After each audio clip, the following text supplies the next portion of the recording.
Good evening, everyone. I am calling our December 7th board meeting to order. May I please have the roll? President Adair, Present. Ms. Beckerly, Present. Mr. Brown, I'm here. Mr. Cole, Present. Dr. Pierce, Mr. Ragland, Here. Vice President Reyes. Here. You have a quorum, Madam President. Thank you. And Dr. Pierce, I see is online, and we know that she doesn't count towards quorum or voting, but she is here joining us online. All right, board members, before we adopt our agenda, let's do the Pledge of Allegiance. I got a little ahead of myself. Please join me in the pledge. I Pledge allegiance to the flag of the United States of America, to the republic for which it stands, one nation, under God, indivisible, with liberty and justice for all. Board members, before we adopt the agenda, I just wanted to call your attention to some items that were changed. If you are on board docs, this is all correct, but in your packets, it's not correct. So items 20.1 to 20.6 and 20.9 to 20.10 have been removed from the advanced agenda that you have and what's printed in your books. And former items 20.7 and 20.8 are on the agenda, but they are now renumbered 20.1 and 20.2. This is due to the passage of an amendment today that was adopted in House Bill 126. We need to pull those items to go ahead and review them before taking any additional action. So just to let you know, board members, what's in your printed material is different. If you go on board docs right now and look, it is correct. So, May I just ask, is there anything new that has been added that we've not seen before? no. Thank you. On our agenda this evening, we have no scheduled public comment on agenda items. We are expecting a report from our superintendent. None from our internal auditor or treasurer. We have no items in board matters. We have our consent agenda with those changes that I just mentioned to you. And then we do not have any speakers this evening for non-agenda items. And then we have our executive session, and then we'll come back to adjourn. Is there a motion to approve? Second. Oh, there's Dr. Pierce. Hi. Thank you. The motion and second. Anything that we'd like to add, changes? Seeing none, please call the roll. President Adair, Yes. Ms. Beckerly, Yes. Mr. Brown, Yes. Mr. Cole, Yes. Dr. Pierce, Yes. Mr. Ragland, Yes. Vice President Reyes. Yes. That motion carried. Thank you. Go ahead and now turn it over to the superintendent for her report. Good evening, and thank you, Board President Adair. To start my report tonight, I would like to announce the winners of our recent holiday card contest. And I'm excited to say that we have some of the student artists and their teachers with us tonight, both in person and on Zoom.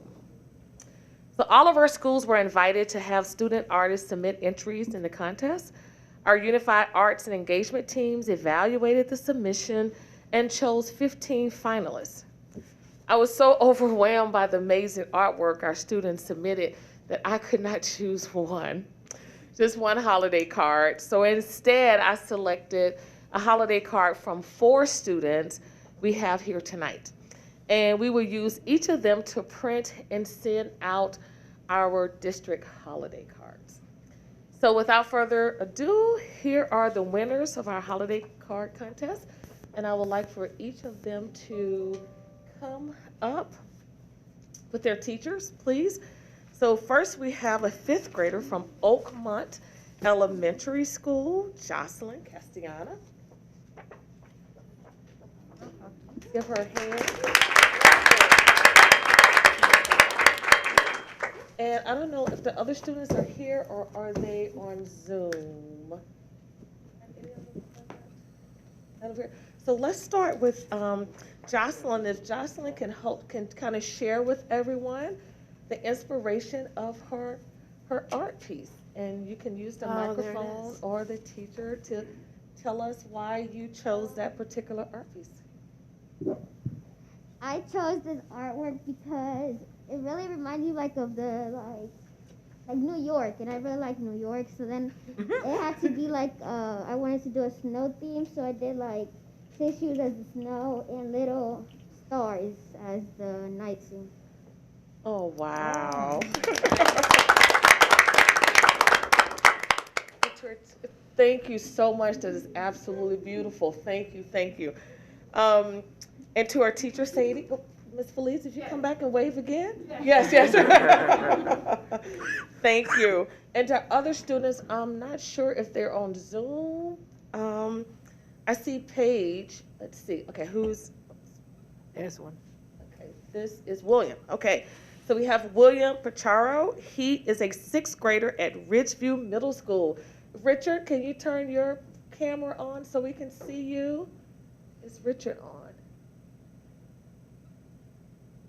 I don't see Richard. Okay. So next week, he may come back on. So let's go to Alyssa Gibson, a senior at Fort Hays Career Center and Whetstone High School, along with her teacher, Megan Evans. And I'm not sure if Alyssa is on. I see her name. Alyssa, are you on? I see her name. Hi, There she is. Alyssa. Hi, Alyssa. Hello. Can you tell us your inspiration? This is beautiful as well. Can you tell us your inspiration for this card? Hi. Well, this piece is part of a portfolio I made in my art class, and it's made using colored pencil. I really like using colored pencil. Wow. Wow. Wow. Nice job. Thank you. Thank you. Using color pencils. Thank you. Stunning. And then I think our last one is Paige McClure. And Paige is a senior at Columbus Alternative High School, along with her. Is Paige here? I think I saw Paige. Her name's up Paige. Hi, Paige. Can you tell us your inspiration for your art piece? Sorry. Yes, I can. So I go to this summer camp, or I intern there, and it's really important to me. It like made a huge impact on my life. And they have us go by like special camp names, and mine is Mistletoe, and my best friend's name is Holly. So I put those on there, you know, because they're holiday names, and also as a tribute to her. And then the apple is there because, you know, CCS, kind of like matching the logo. Wow. Thank you. Awesome. Well, thank you all. Let's give them another round of applause. I think, again, it shows the amazing work of not only our students, but our teachers who are helping facilitate and guide. So thank you to our teachers. Thank you again to our students.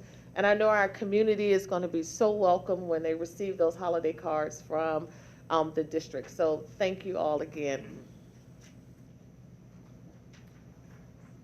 Okay, so next we'll go to Columbus Promise. So as you know, last month we joined our city leaders, community and business partners, an amazing group of CCS students to announce a bold new student-centered initiative, the Columbus Promise. This new program provides free tuition for CCS grads to attend Columbus State Community College and continue their education after high school. They'll also have access to mentors, scholarships for their books, and other academic resources to set them up for success. The Columbus Promise is a true collaboration among our civic, community, and business partners. As leaders of this bold new initiative, Columbus City Schools, the City of Columbus, I Know I Can, and Columbus State each play an important role in the success of this program. To tell you more about this collaboration and to answer any questions that you may have, we are fortunate to have representatives from each of our partners here with us tonight.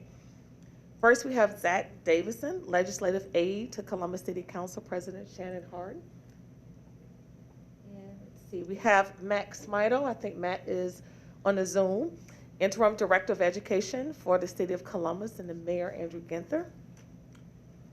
Alan Kraus, Vice President for Enrollment Management and Marketing Communications at Columbus State Community College. Katina Fullen, Executive Director of I Know I Can. Ashley Logan, Director of College Advising for I Know I Can. And is Shannon here? Yes. Shannon Taylor, Assistant Director of College Advising for I Know I Can. And I think we have Dr. Tracy Walterbush. Is she here? There she is. Project Manager for Columbus State Community College. So if you want to facilitate this, Zach? Yeah. Thank you. Absolutely. Board President Adair, members of the board, thank you for having me. Like Dr. Dixon said, my name is Zach Davidson. I work for Council President Shannon Hardin. I've served as the project lead for the Columbus Promise for Council for about the past 2 years. And again, pleased to be with you tonight with other representatives from partner organizations. The Columbus Promise started as a conversation. 2 years ago, President Hardin talking to Dr. Dixon talking to Dr. Harrison talking to Katina Fullen, and they talked about what it would take to establish a tuition-free path for Columbus City school graduates to get a credential or a degree at Columbus State and move on to a good job. I'm really proud. A lot of the board members were at Fort Hays just a month ago when this project was unveiled formally, when we formally launched the Columbus Promise.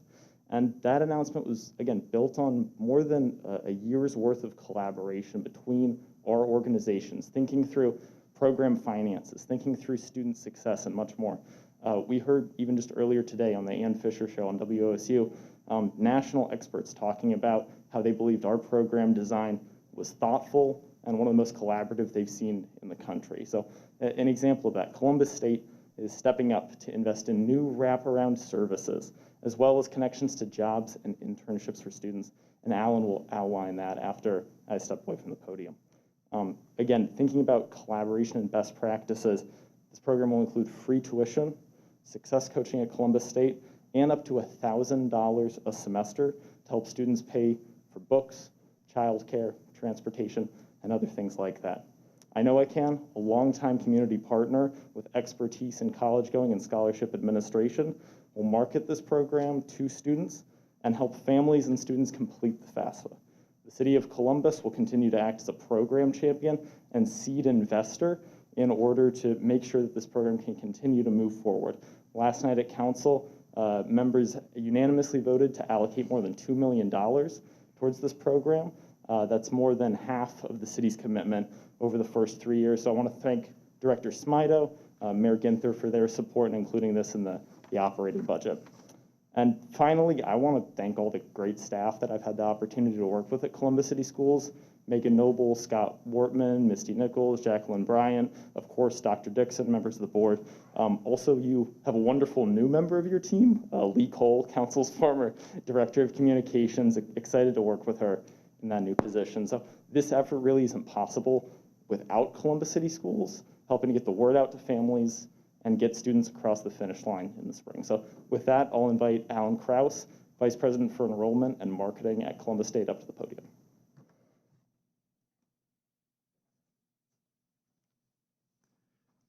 Thank you, Zach. President Adair and members of the board, good evening. As Zach said, I'm Alan Kraus. I'm lead enrollment services and marketing communications at Columbus State, and I'm really proud to have been part of the extraordinary team that Zach described that helped to conceive and launch the Columbus Promise. As Zach described, Promise is built around a very clear, unambiguous financial offer, a college education with no out-of-pocket cost to students and their families. And as we know from the successes experienced in other parts of the country where similar programs have been launched and adopted, that offer can be an absolute game changer for so many students. But free tuition alone will not ensure success for our students, and so that financial offer will be matched by a support structure, as Zach mentioned, led by my colleague, Dr. Tracy Walterbush, who is in the audience, and dedicated specifically to Columbus Promise students. And it's those supports that I'd like to tell you about briefly this evening. What I'll describe here would probably be best described as customized and personalized versions of proven success practices, informed by both national best practice models for student success and also by what we've learned from many years of success work at Columbus State. The work will begin before students enroll in the spring and summer prior to fall enrollment, when we'll offer supplemental instruction and skill building activities designed specifically for the Promise cohort. We're planning Promise-specific summer bridge programming and orientation programs to give these students a head start in learning about the college and its resources. In their first semester at the college, Promise students will enroll together in Promise-specific cohorts in a first-year seminar course and will focus on both college and career success with specific career exploration and career planning as a foundation of a strong college start. The College Promise team will be anchored by 2 key classes of support staff. Promise advisors, who will serve as each student's dedicated single point of contact, and secondly, academic coaches, whose focus will be tutoring and curricular support. Dedicated space on our campus reserved just for Promise scholars will provide a home base for coaching, tutoring, studying, or just hanging out. The career planning activities introduced at the start of each student's college journey will prepare them to work later with career counselors who will connect them with job shadowing, internship, and earn and learn opportunities with regional employers whose workforce pipelines badly need the young talent that our students represent and that the Columbus Promise can help to actualize for the benefit of the students, their families, and the region as a whole. And so that, at a very high level, is how we hope to support our very deserving and capable students. And I'm pleased to have had a few minutes to share with you those plans. And I'm equally pleased now to introduce my friend Ashley Logan, who's Director of College Advising for I Know I Can. Thank you.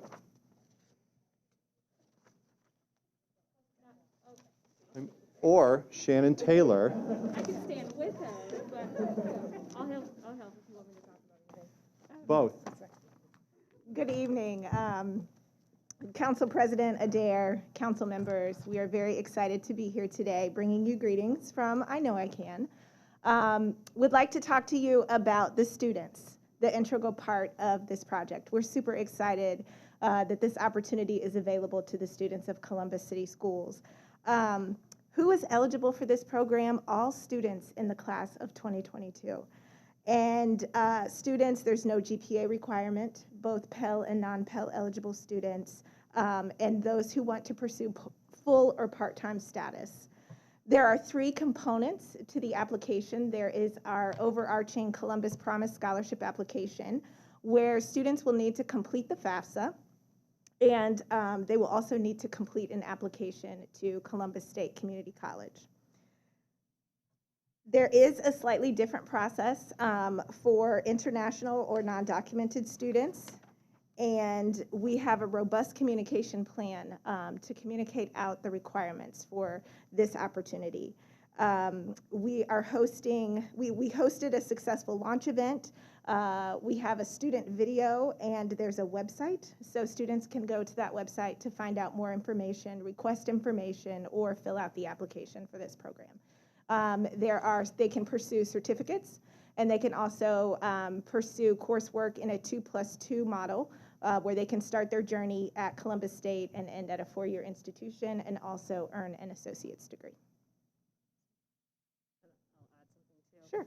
And something also just to add to the application process, just want to highlight that due to the great work of our staff, our college advising managers, to the school counselors within the school building, each of those individuals are working very closely with the seniors from their classes to make sure that this opportunity is readily available.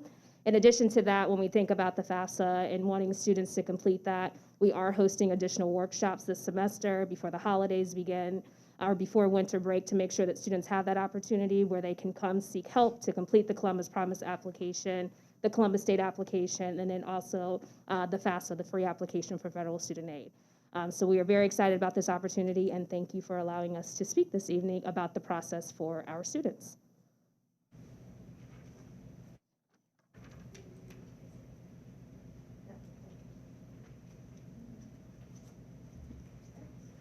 Thank you. Are there any questions from the board members? There are some questions.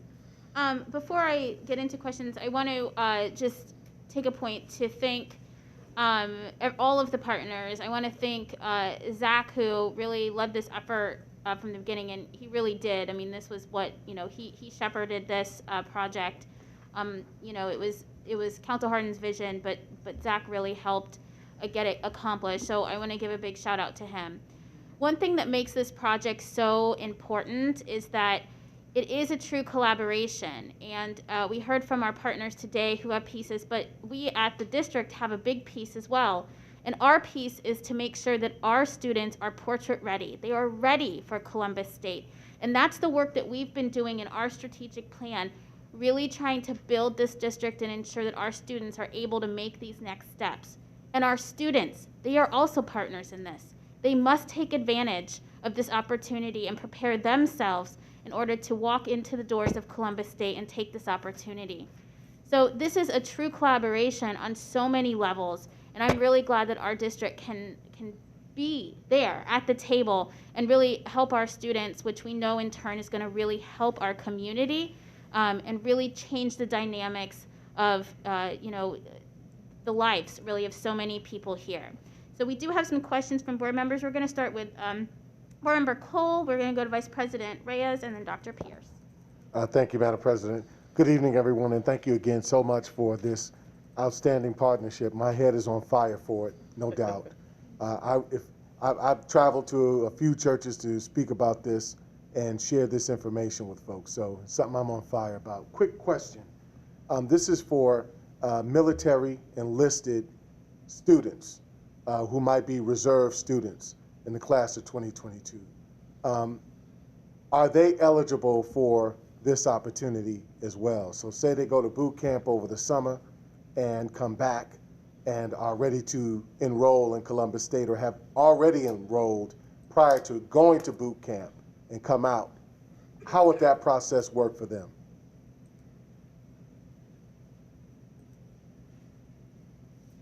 So considering, so that's a great question. So thank you for asking. And so the best way to put it, from the class of 2022, any student who is currently a senior does qualify for the opportunity.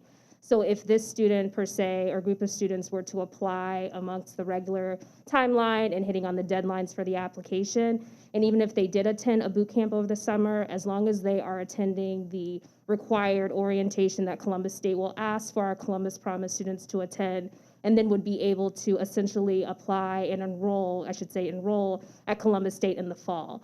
Now, of course, if there is something that is kind of outside of that typical timeline, we can definitely work with those students, explore the options that would be readily available for them. Thank you. But it wouldn't disqualify them from the other assisted payments, for example, that $1,000 stipend piece.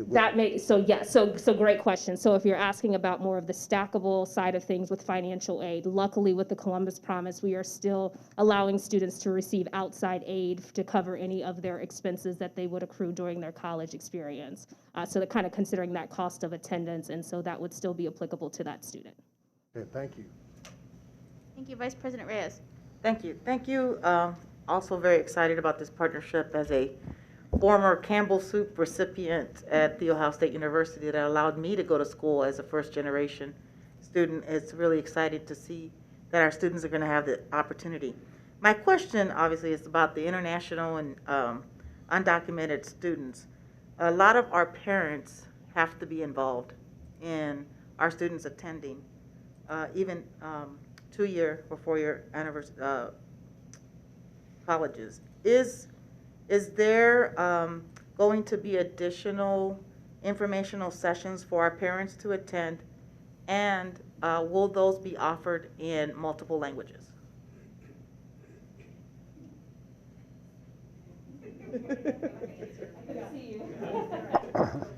So I'm glad that you asked that question, Mrs. Reyes. And so yes, so we have a very robust communication plan for students from obviously Columbus City Schools within the class, and specifically trying to highlight the 5 most spoken languages within the district. So we are currently working with that plan to make sure that we are translating all of our materials into those most common spoken languages, along with trying to do more outreach, not just in a written form, but also in videography to make sure that we're able to send that out to students. We'll be working closely with not only the ELL department under Michael Sane, but also with ETSS, who does a great job also in the community to helping us making sure that we are connecting to all populations in all the communities. So that is all a part of it, and including radio ads. So very robust plan, and we would also be more than happy if you ever have questions or if you want to sit down and we can share some of those materials with you as well. So I love ETTS. As a member of another nonprofit, I would encourage us to reach out to some of the other nonprofits that work with international students to ensure that we are promoting it as widely as we can. Some of our communities are tentative about our students attending college and would prefer for them to go work.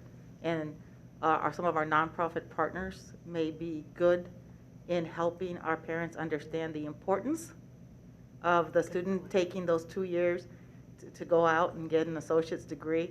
So that may be a nice, in addition to like, even like Big Brothers Big Sisters, some of those organizations that have access to some of these parents. As a former big sister, that was a lot of conversation just to even keep them in high school. Now you're talking about transitioning to a university. I think it's very important that we access somehow our parents, so I appreciate that.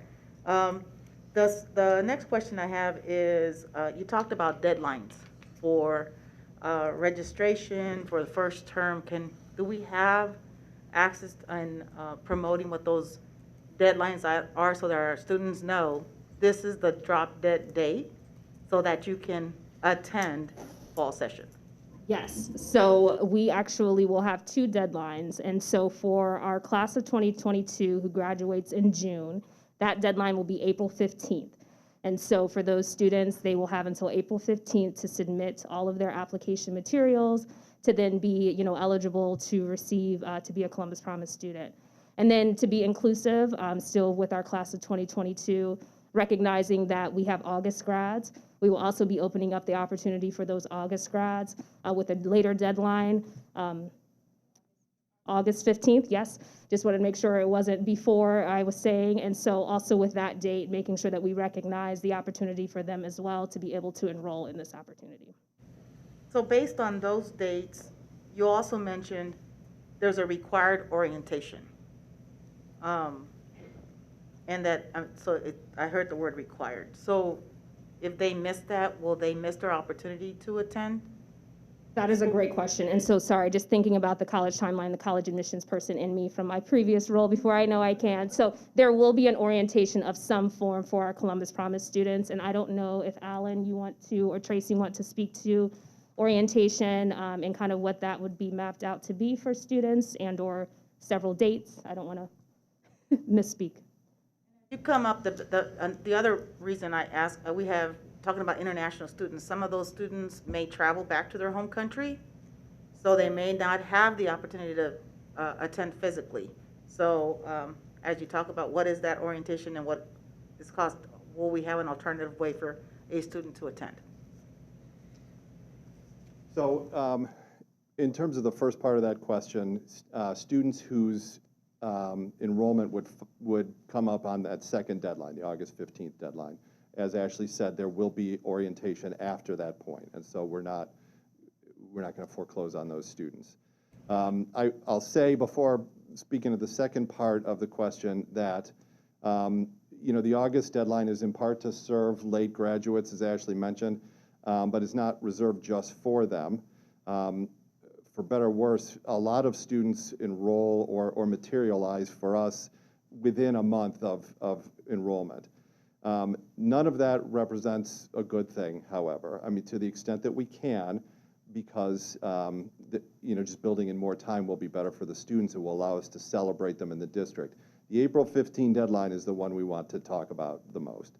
But we're going to have that second opportunity. In terms of students who might be overseas or for whatever reason not available to be at an in-person orientation, we're going to figure out how to make that work. I was thinking of the same thing with Mr. Cole's question, around military students. There are many things that we haven't thought of yet, but what we are determined is that there will be no catch. When we did a parent forum with all of you just a couple days after the announcement, and parents asked a lot of great questions, many of which were in the category of what's the catch? There's no catch. If you are a graduate in 22 and you do the applications that were described here, we're going to figure out how to make this work. Sometimes it's going to mean creating something, so we will have to work with people individually to make it work, but we're determined to do that. Perfect. And my last question, maybe I might throw in a half of the last question. One of the things that I have found that's very helpful, especially from a nonprofit organization or from a parent or even a student, is having a checklist of all the required things and dates. A one-sheeter, a little thing that says, I've done this, I've done this, I've done this, I still need this. That's been very helpful as I've worked with our families so that they know, like when they're doing SNAP or they're doing any of their benefits, we always say, have you turned in this? Have you signed this? Have you done this? Have you gone to this place and turned that in? That's been very helpful. And then one of the questions that I know would probably come from the particular clients that I work with is, what are my tax implications as a student and or as a parent? So that, I don't know if you want to answer that, but as you do your parent meetings, that's going to be a question that's going to be asked because there's money exchange. You're talking about what's the catch? They're going to say, hey, how's that going to be reported from a tax implication?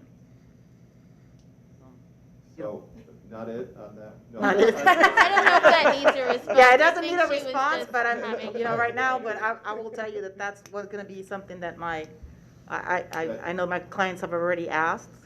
Yeah, and so that's, absolutely, we're all writing that down. Thank you. There is no tax implication. It's institutional aid. The $1,000 does not go, hi, everyone. I'm so sorry. Good to see you all. The money doesn't go to the students. It goes to Columbus State, and if they don't have any more direct costs, then it goes back to the student as a refund, similar to any other grants that they would receive. So there is no tax implication. Had we done a stipend to the student, that's a whole different thing, and it would have an impact. But this is a scholarship that goes to Columbus State. Hope that helped. That does help because the parents will want to know also, Yep. does it come to me or my child? Right. It will Perfect. come back in the form of a refund, but it goes toward the cost of attendance. Thank you. Thank you. We're going to go to Dr. Pierce, then Professor Beckerly, Ragland, and back to Cole. Thank you so much.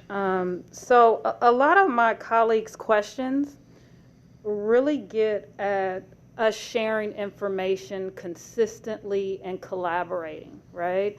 And so I think we have a rich tradition of doing that as a district with prior graduating cohorts. And so my questions are really going to focus on what our district does and what we do with our partners to ensure that there's consistent sharing of communication, information, and collaboration. So my first question is, how are we building in monitoring into this process to ensure that there's regular communication and updates coming from either our partners or the administration directly to the board?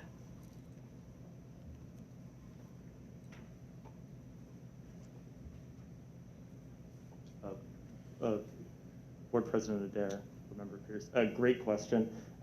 So from a staff level, Columbus City School staff are members of all committees that exist within the Promise initiative, whether that's to do with student success, fundraising, et cetera. They have access to all those meetings. We're happy to establish a cadence for presenting to the board. We would look to the superintendent and her office, as well as you all, for setting the cadence of that.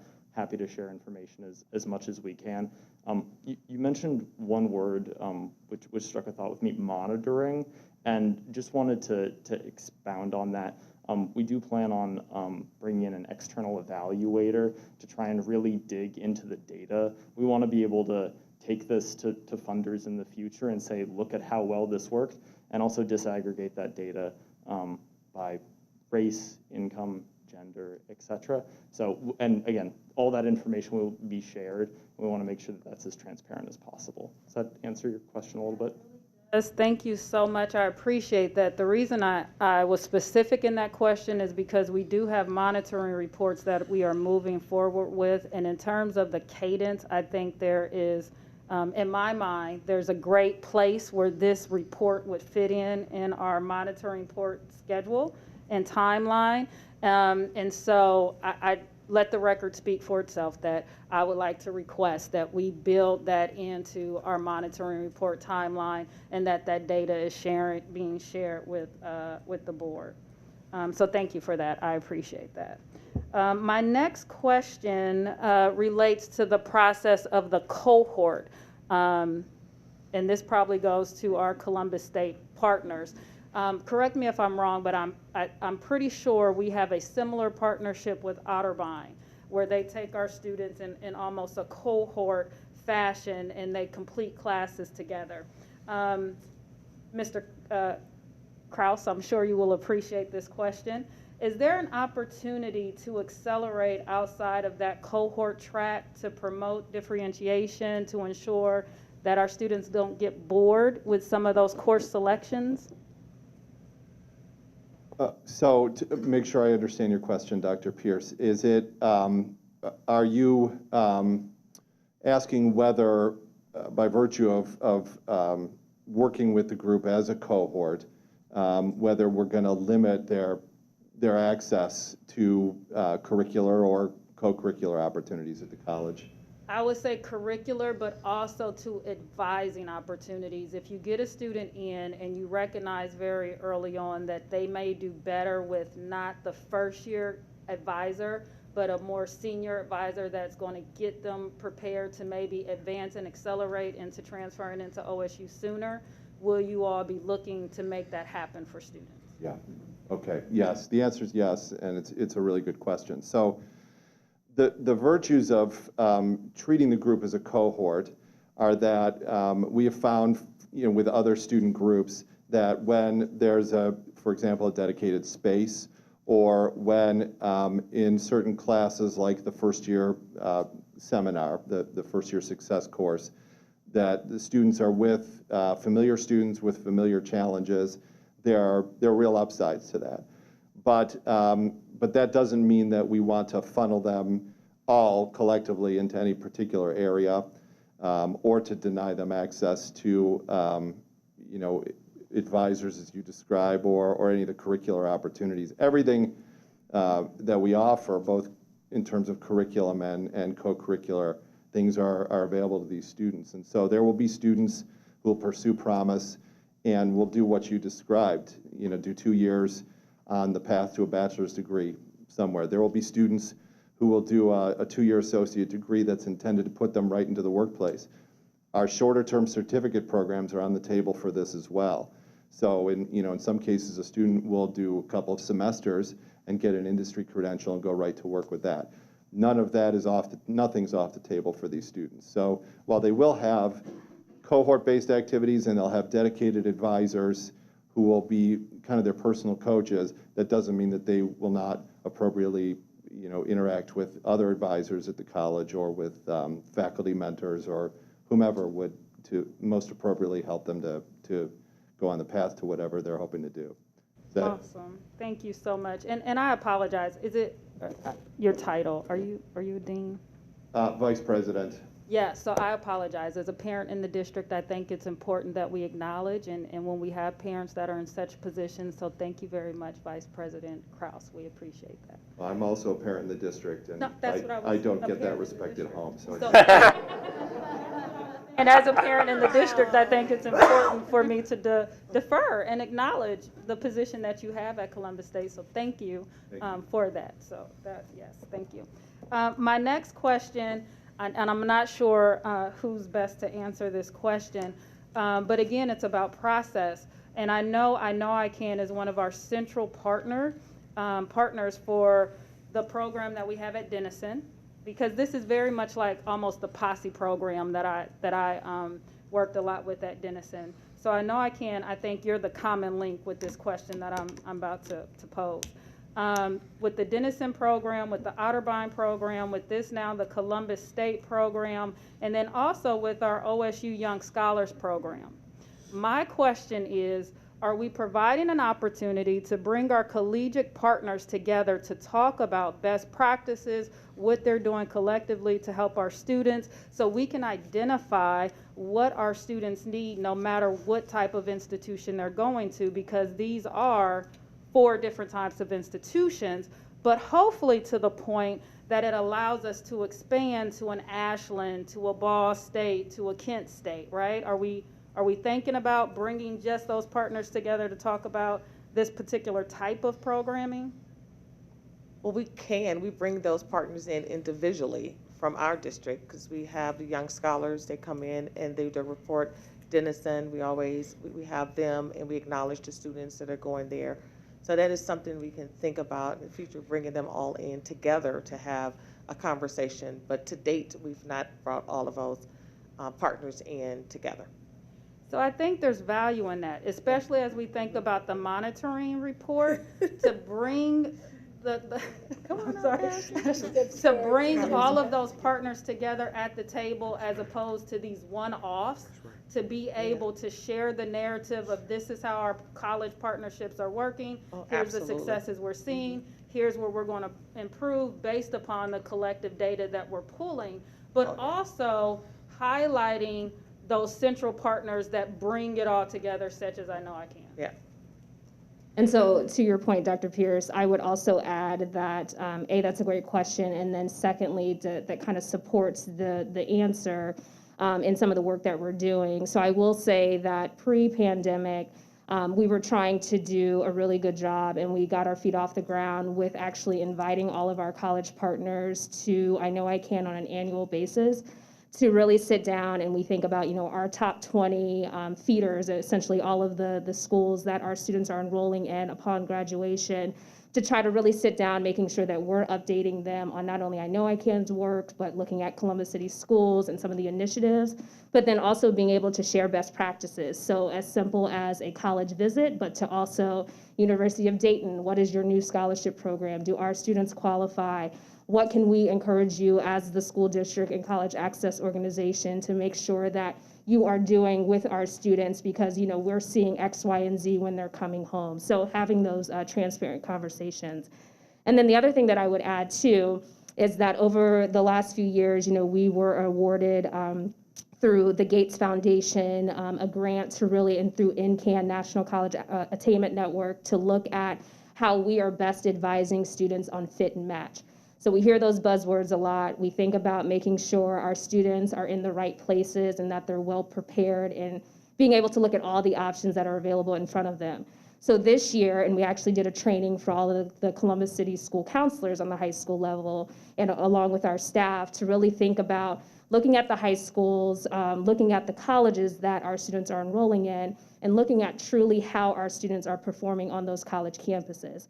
So Dr. Pierce, if you're a senior and I'm your I Know I Can advisor, I can say, hey, Dr. Pierce, so although you already have your doctorate, if we're going back to college, let's look at some of the options that you're considering. And how are students like you performing on those college campuses? So that is kind of taking even our advising to a newer level that I think is really important. And I'll even bring in the piece for especially our students, with so many of our students of color. How are they graduating? How are they not graduating? And just making sure that we're adding that layer to our advising piece. So that goes along with your question, and just wanted to make sure that we shared that extra piece of kind of how we're improving our college and career advising for our students.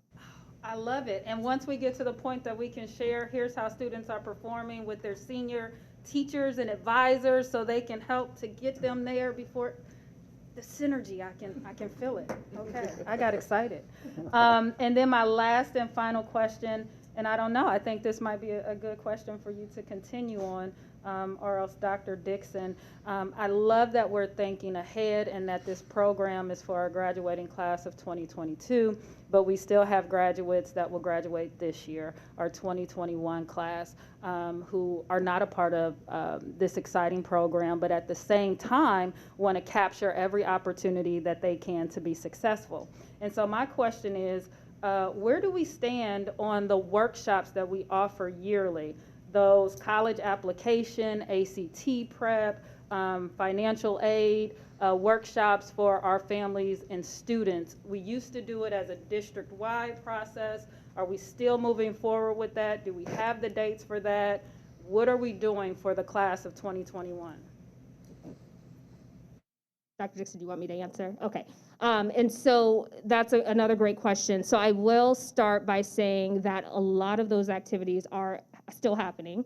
And so even when we think about, yes, 2022, but they have been kind of reduced down to a building level of support and kind of us staffing those and going out and doing FAFSA workshops. But I'm glad that you brought up the point about some of our previous classes. So when we think about class of 20, when we think about 19, and even when we think about 18, we actually have built into some of our programming this year to make sure that we are reaching back to all of our students. So luckily, when we obtain National Student Clearinghouse data, we can look back at many years, but especially those 3 years when you think about those students who are really impacted by the pandemic, to look at which students did not enroll in any type of university, and how can we connect with those students to make sure that they still understand it's not too late. So we have a whole entire retention department who is working closely with making phone calls to those students, seeing how they're doing, where are they happy where they are, but also connecting them to great partners like Columbus State to say, you can still enroll. So we're also offering some of those workshops too, to say, if you are still interested in applying, although it's been 2 years, come to our office, we can sit down with you, complete an application, and make sure that you still have that opportunity. So much, and let me clarify, I saw some of my colleagues a little hesitant and losing it because I said 2021. There are students and families who didn't graduate on the traditional calendar and are graduating afterwards, so they have been submitting those questions to me and want to ensure that those individuals from 2021 still have the opportunity to take advantage of this program, even though it starts for 2022. So there's a cohort out there that wants to be included. That's still right? matriculating. That's still matriculating or have already matriculated in our traditional graduation date. Right? Thank you. So it's important that we're also mindful of those students, given that the past 2 graduating cohorts have all dealt with COVID, are all coming from the same district and want the opportunity for this program. Well, and we still have contact with them, so we can bring them in. And I also in a different way, though. Yeah. Sorry. Yes, and I just Yes. want to clarify that that on the record, I wish all the opportunities were available for all of our students. Not to say that these students would be readily available to apply and be a Columbus Promise student, but please note that there are still plenty of opportunities for these students, and we're connecting and tapping back into those cohorts and connecting them with partners like Columbus State to ensure that they still have the opportunity to enroll in post-secondary education. Yes. Thank you for clarifying that, because then you're going to get somebody excited for 21. Yeah. Thank you for calling me out to make sure. They will. Yes, we appreciate it. That cohort deserves an opportunity too, and so we appreciate that. Thank you. Thank you, Dr. Pierce. I want to highlight just one thing that Dr. Pierce said. She said it a couple times. I just want to make sure everyone is using, you all understand now, we're adopting different language around how our board meetings are going to work, and one of the things we do is monitoring and monitoring reports. So it's not really a monitoring of your program. What it is a monitoring of our goals. And we know that your data is going to be essential to really kind of back check how we're doing. So if we know we're sending you Promise students and all of a sudden we have quite a bit of remediation in certain subjects, we need to know that so that we can correct it and make sure we're hitting our goals. So that's why this idea of shared data is so important. Or even as they matriculate through and are doing workforce things, if we only knew that, wow, they need these skills, we could get that down into our curriculum. And that's why this idea of shared data is so important. Look, we don't want remediation. That's not what we want. We want to send our kids 100% ready to go.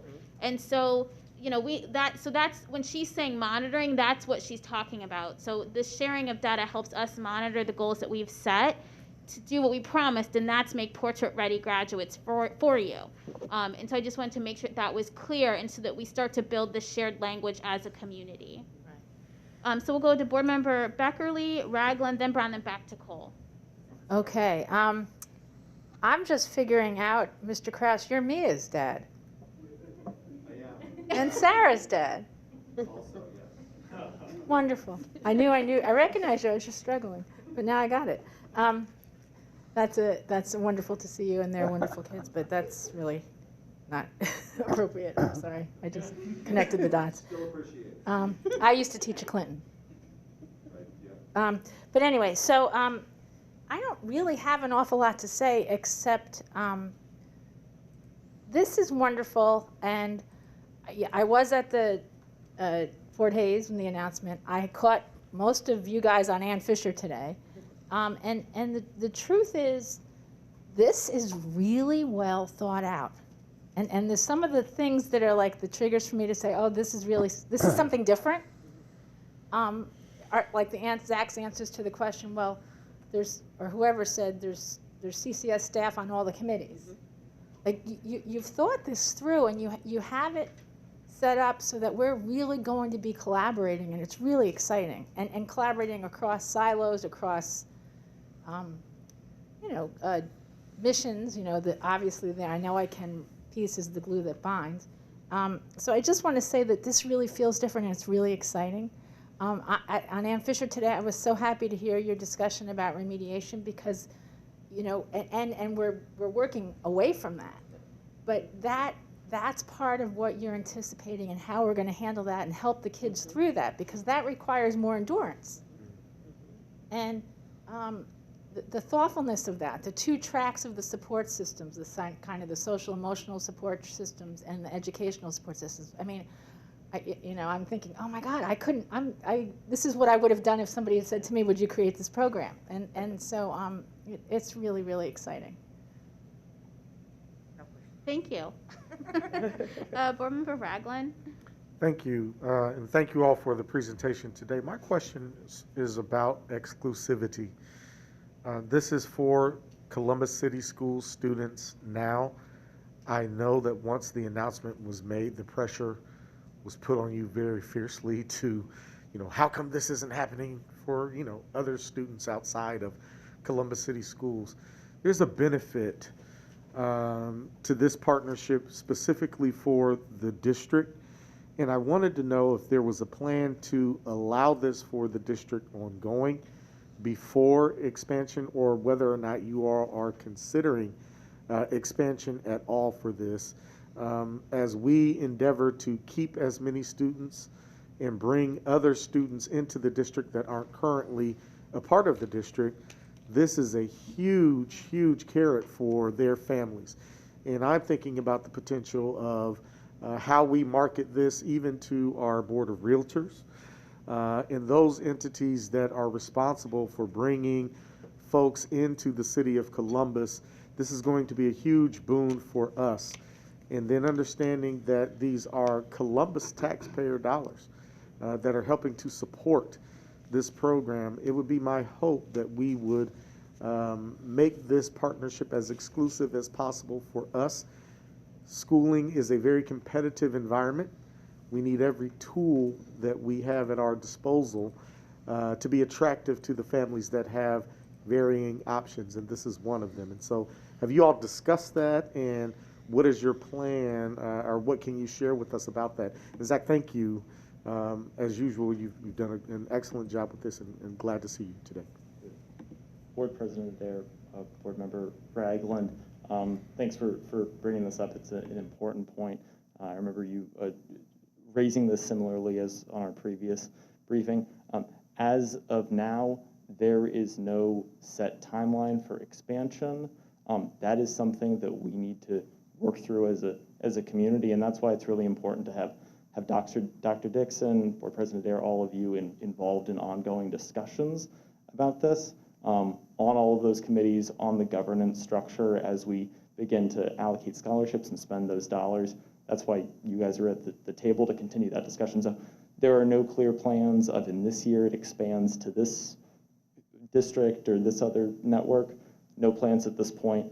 We're focused on Columbus City Schools and making it successful in phase 1 over the next 3 years. Thank you, sir. Thank you, Madam President. Thank you. Board Member Brown. Thank you. Just very briefly, number one, I really like what I'm hearing, like what I've been hearing since this was first being talked about. Part of my attraction to it is that it is simple.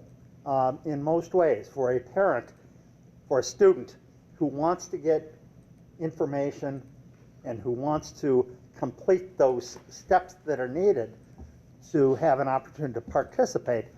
There's not a lot of complicated steps. Certainly, the FAFSA is a struggle for many people, and for others not so much. But everything else seems to be geared to success, at least in terms of getting in the door and being able to participate.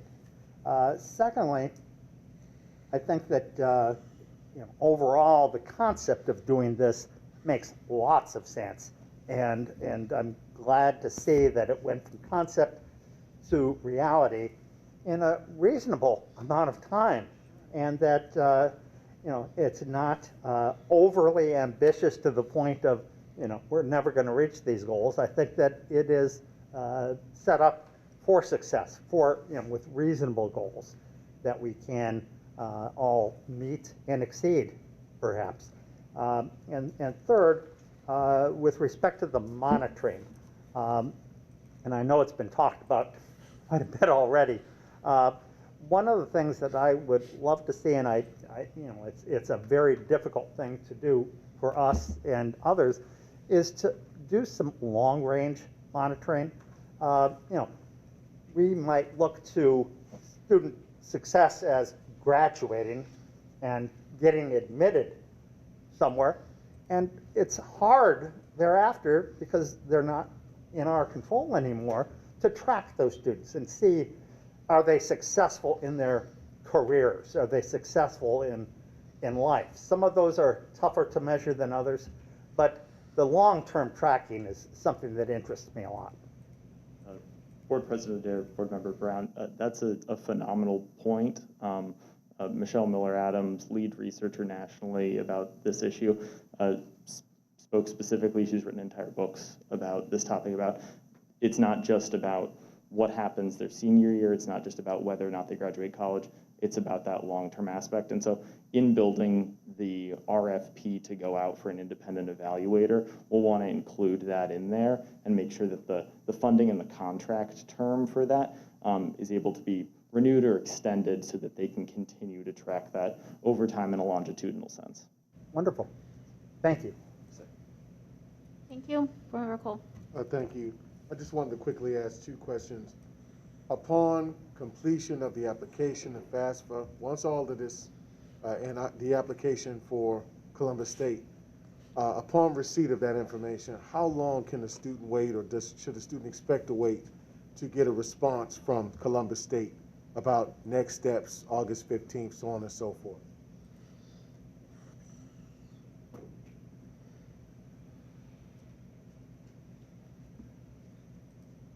Thank you for your question, Mr. Cole. So for Promise students and any student applying to Ohio State, the response is quick. It's within 48 hours where they're notified about next steps, which vary depending on their readiness. But it isn't a waiting game as it can be in other circumstances. But of course, with this program, we want them to be informed both about their admission to the college, but also their status as Promise students. And I welcome any thoughts from colleagues that I know I can, because that's where that process is being administered. But we are working together to make sure that students don't perceive that they're dealing with multiple entities. This is one Promise partnership. And so figuring out how to keep them informed about multiple things from collaborating institutions is part of what we're working on. And so Ashley or anyone else, don't know if you have anything to add.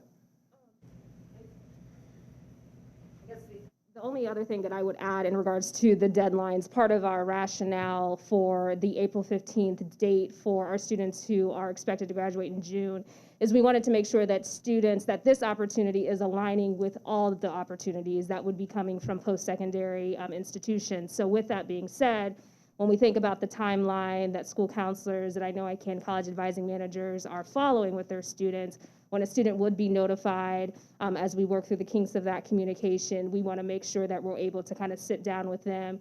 This is your, acceptance letter. This is what your package looks like, and this is what it would mean for your next steps that we will have then identified. So just kind of adding that, that this is matching a senior timeline when it comes to the college application process and being notified and deciding upon what university they want to enroll in.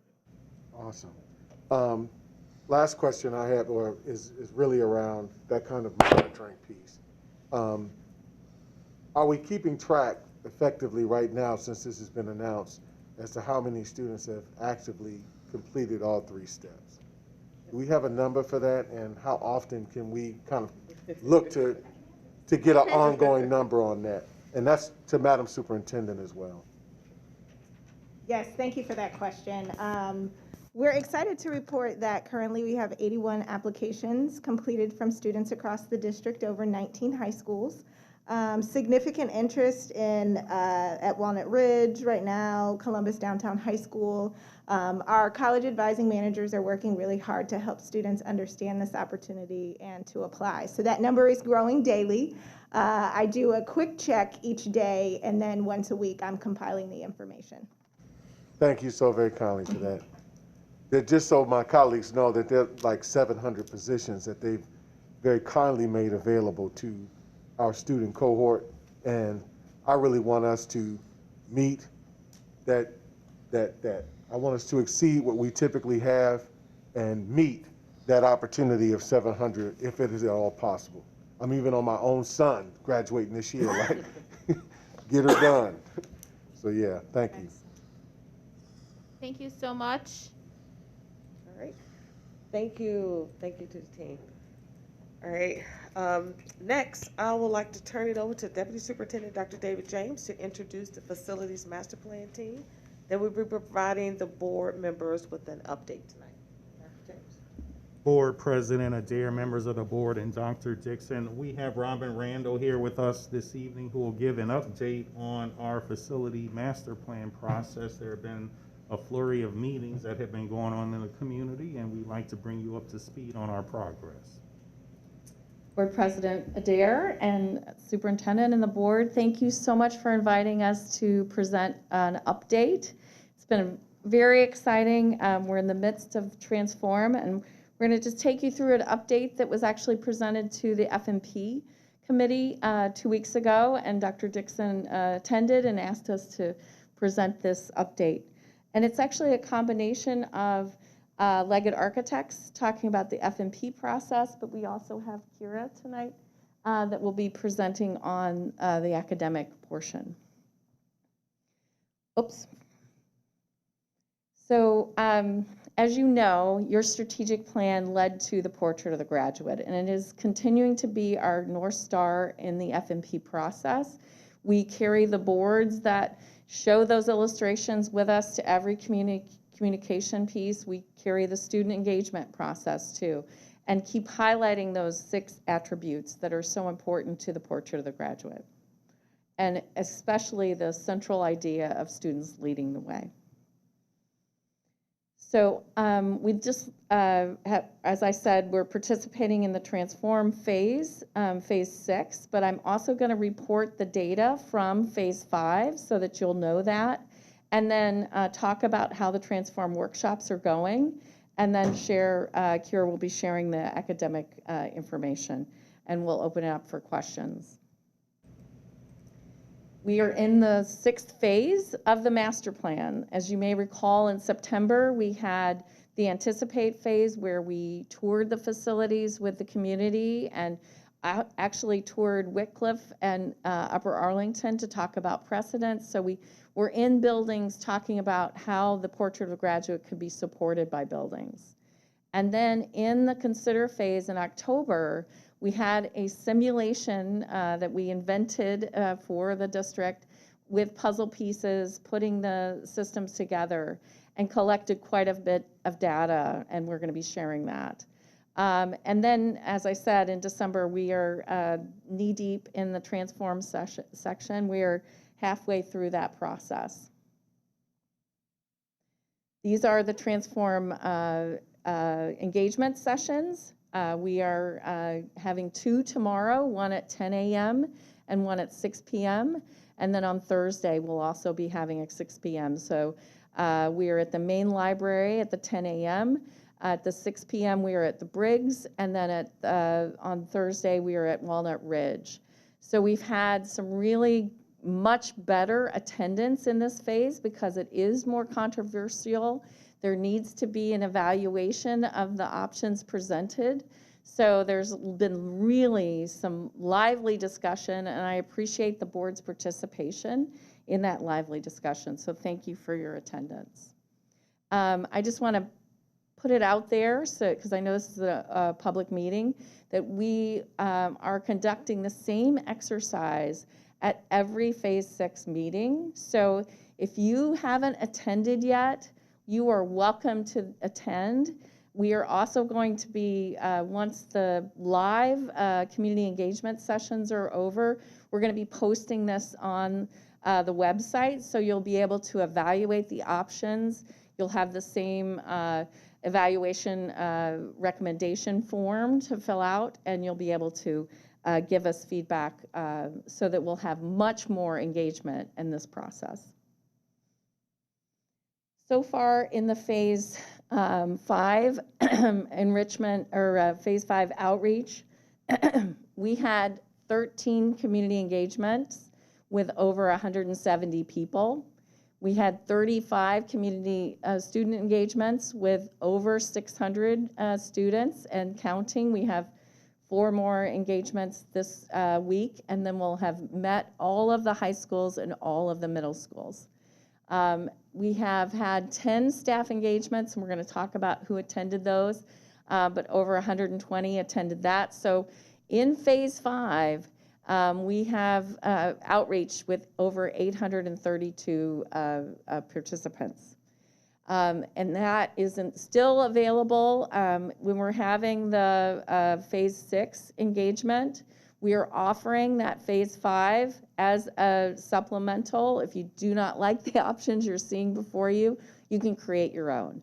So that Phase 5 will continue, and we'll continue to get feedback. So those maps are available both online and at your local schools. As I said, Phase 5 was very lively. The students have been so engaged in this process. And we even had an engagement this morning that showed that the students were like, we don't care whether our school is open or not. We just want to have these opportunities. And so that's really been an eye-opener to us, that the students are willing and able. They're talking about combining schools that have never been talked about combining before because they want to be competitive. They want these programs. So the student voice, if the student voice is leading the way, and we hope that it is, there's a lot more open-mindedness with the students that are coming to the table. So as we said, we've met with 98% of the high schools and middle schools, and as of the end of this week, it'll be 100%. Questions so far, or should I wait and take questions at the end? Go ahead, let's continue, and we'll take questions at the end. Okay. We've interacted with the student or the staff, and they've been really helpful in terms of facilitating the process. These are all of the groups that we've engaged with, the labor union in particular, but all of the staff people. I know that the bus operations was something that the board put before us, and that's happened. The IT staff. Obviously, we facilitated a live simulation with you, so we appreciate your interaction. And so we feel like we're connected with all groups in the staff outreach. In the community engagement, it's as we said, it's been very lively in terms of the opinions, and look at all of the Post-it notes that we've been collecting. That feedback is part of the data and has been recorded one by one. So the key themes that have come out of the Phase 5 exercise, all of these sticky notes are present, they've been recorded, and then what we've done is if we see that repeating theme coming up over and over again, we've recorded that. And there's a spreadsheet that actually annotates all of the feedback. But these are the key themes that have come out of that. And I'll just highlight a few. Bigger schools equal bigger opportunities. The district-wide equity is so important, and I know it's part of your strategic plan. They want more competitive opportunities, and it's not just competitive between the high schools that are a part of Columbus City Schools, it's being competitive with the suburban ring around Columbus City Schools. They're looking at those facilities and saying, we want to be competitive. And it's not just athletics competitive, it's business programs, it's art programs, it's all of the programs that are available to other schools that are not currently available to the students of Columbus City Schools. The comment has been made that community and corporate partnerships, we want more. Those educational centers want to be networking with the businesses. And there's too many schools. That comment has come up both from the adults and the students. We need less schools so that we can have more opportunities. Equity in programming, just finding the appropriate size of a school base so that students' needs are met. So in summary, the Phase 5 outreach was 13 community meetings, 170, I believe it's 172 in the last slide, total community members. And Phase 6 outreach to date, as I noted, that we have 3 more sessions, but so far the 5 community engagement meetings that we've had almost reaches the same amount that we had in total for Phase 5. So we've had much better turnout thus far for the Phase 6 engagements. The data analysis as the number of schools. So in summary, like I said, we took all of the data and all of the worksheets that are to date, and the average number, current number is 21, but the average number of high schools in the simulation is down to 12. And what that means is that 7 of the high school facilities that were kept had been newly constructed or renovated in the previous master plan. So if you do the math, that means 5 new high schools is the average. Currently, you have 24 middle schools in the district, and the average number in the simulations is down to 15 middle schools. And those are larger middle schools because of the programs. 9 of those middle school facilities were already newly constructed or renovated. So if you do the math, there's 6 new middle schools average on the simulations. And then for the elementary schools, 66 existing facilities. Remember, 42 is the average, and 36 have already been newly constructed or renovated. So that leaves only 8 elementaries to construct or renovate. Your program, the previous master plans really hit on those neighborhood elementary schools, as we know. So it's interesting phenomena, just to be noted. So in total, we're currently at 112 school facilities, and the average number of school facilities per simulation is 69. 46 which have already been renovated.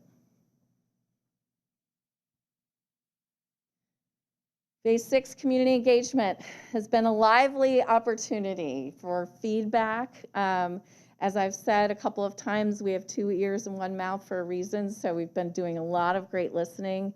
I appreciate Dr. Pierce attended, we had 70 people last week, and she shared we want open minds and open hearts in the start of the simulation, and it really helped calm the crowd down because there's been a little bit of polarization around a word called dispersed, and what does that actually mean? And so we've defined it in a better way and explained it.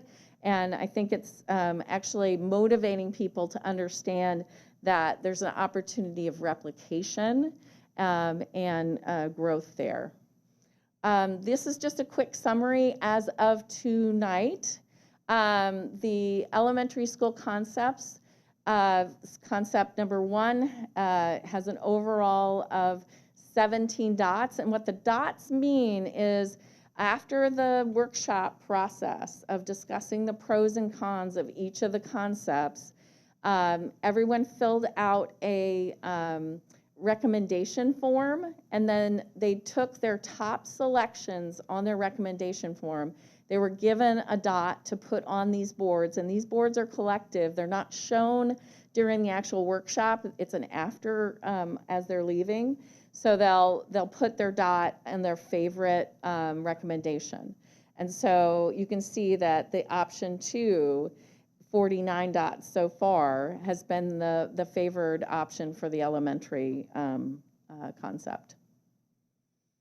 Here's the middle school concepts, option 3, and the concepts align, but they're kind of mix and match. So it's not critical that all of 1 or all of 2 or all of 3 be the recommended concept. There's really this hybrid opportunity, and we make sure and tell during the engagement that there's no decisions being made. This is just the concepts that came out of Phase 5, and these were the top 3 concepts of each grade band. And that recommendation is going to be going to the Facilities Master Plan Committee, and then it'll be coming from them to you.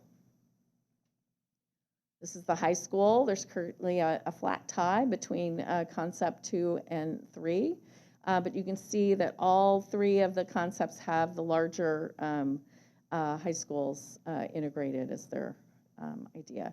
And this is just a definition that we've added a slide after the first evening because there was confusion about the definition of these terms. So just what sunsetting is, that current students are enrolled in the program and they'll complete that program, and then the new students will not be enrolled into the program. And then the disbursement program is to create equity, high quality, highly competitive programs that can be replicated in the district. So the concern was that that word meant closing, and that's the exact opposite. It's really replication. So we've clarified that over, and we want everyone to know that information so that when that question comes up, we can answer it consistently. And then just an explanation about where the new facilities are, and that they're not at a current address. So there's no address for these facilities yet. It's just a graphic in terms of location. And that's really the FMP summary. And should we open it up for questions here or just keep going? All right, thank you. Thanks, Robin. Hi, everyone. I'm going to go back. Well, we can start right here. So as Robin said, we presented this to the Facility Master Plan Committee a couple weeks ago. And the purpose of this portion of the presentation is really for our Academic Services Office to share our 4 design principles. And these principles will guide our program development and also act as contacts for the Facilities Master Plan Committee as they move forward through the process. As our team developed our design principles, we rooted our thinking in the foundation you see here in green. These are community, sustainability, equity, and inclusion. And on top of this foundation are 4 lenses that helped guide our work. It is our goal to create innovative spaces and opportunities that are fluid and not limited to the current thoughts in education.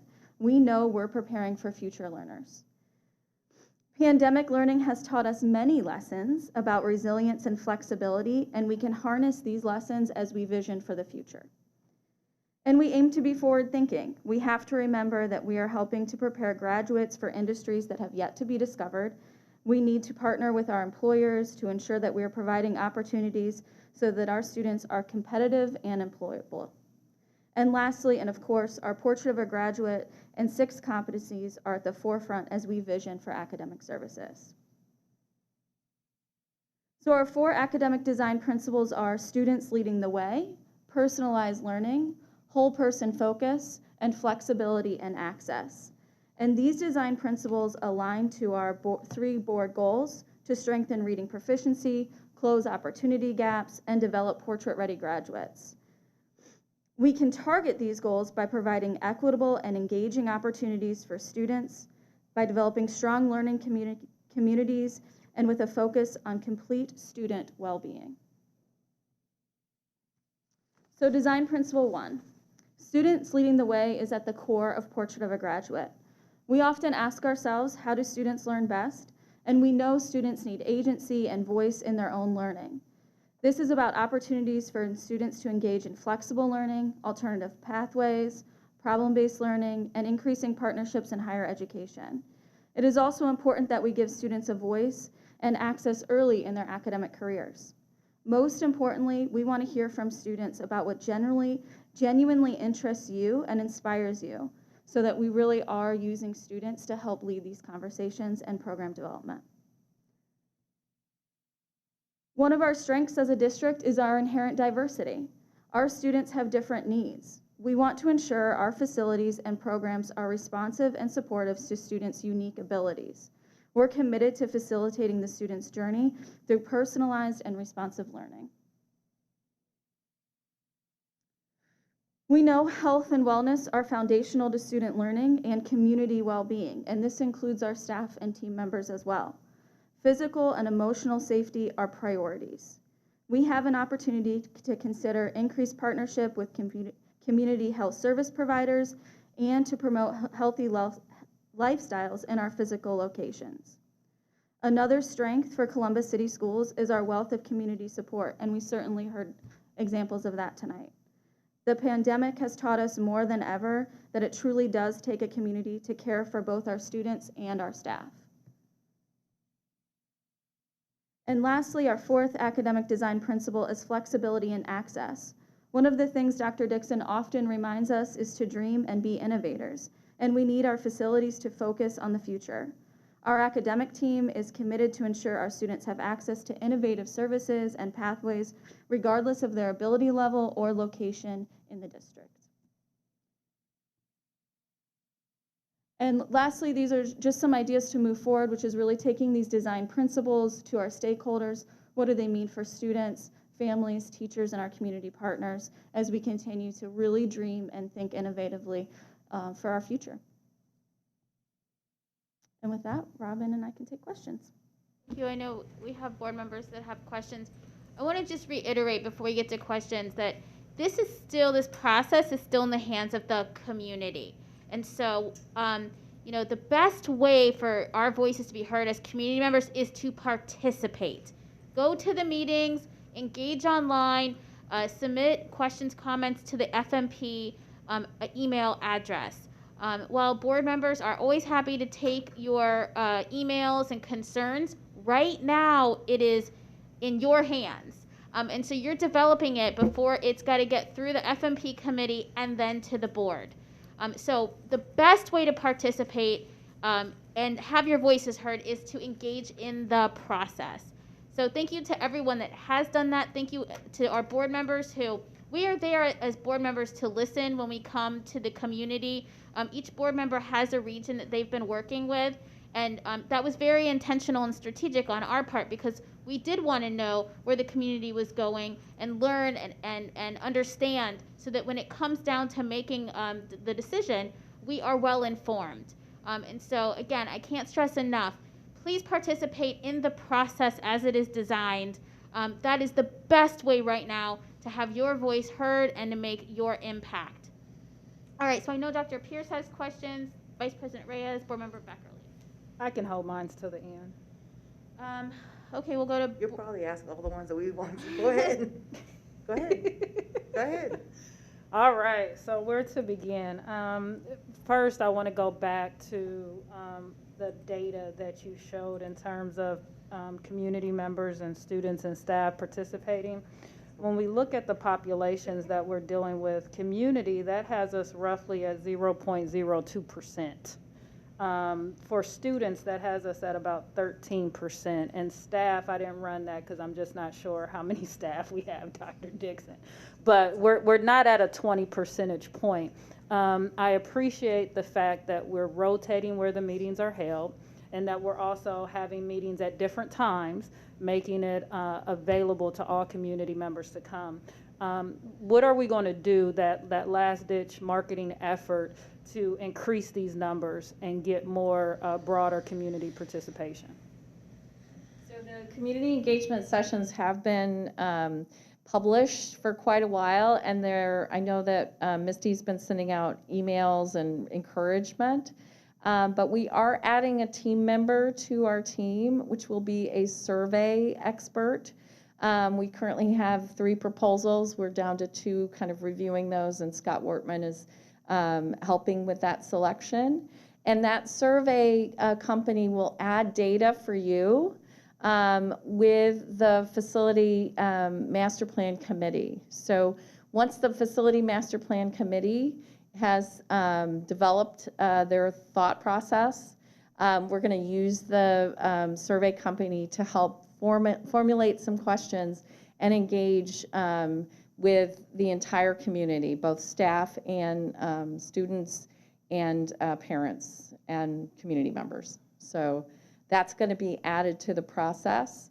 And it will be post transform, but as I said, we are also creating a Google Doc that will have the 6 or the 9 recommended options for evaluation, also with the recommendation form.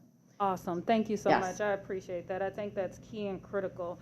As we think about the definitions and the way we're framing the beginning of the conversation, one, I appreciate you guys for better defining disperse and using replicate. I think in this phase of the process, what has happened is we have 2 particular communities related to our gifted services that want to ensure that their programs will still be in existence, right? Especially in these new buildings that they have, or these spruced up buildings that they have. And so I think in that regard, it becomes important for us at the onset to define what we mean by community, sustainability, equity, and inclusion. I think it's great how we define student-focused and all these other terms, but when we set out to have these conversations, we need to also define those terms, what we mean by community, the various communities that we have within our district, because as a community member, a board member, a parent of the district, a product of the district, it was not clear what communities were participating in my region's conversation and Regions 4 conversation. We had a couple of communities that were very vocal and wanted to ensure that their needs and concerns were being brought to the forefront. So I think it's upon us to make it very clear that we mean the entire Columbus City Schools community at the onset of these meetings. At the same time, I think when we're thinking about equity, it becomes important for us to also make it very clear that we're different than New York, so we have to be mindful of the national conversation around gifted programs, right? As they're looking at the racial inequalities that are happening due to gifted programs, it becomes very important on our part to ensure that we have data that's showing how we're measuring success for our gifted and language immersion programs and accelerated programs, but also that we're defining what equity is and how equity is very different from equality, right? And I want to challenge us to do a better job of that in our remaining meetings, that equity does not mean dismantling our programs. It means replicating our programs so all of our students are successful and in high quality programs.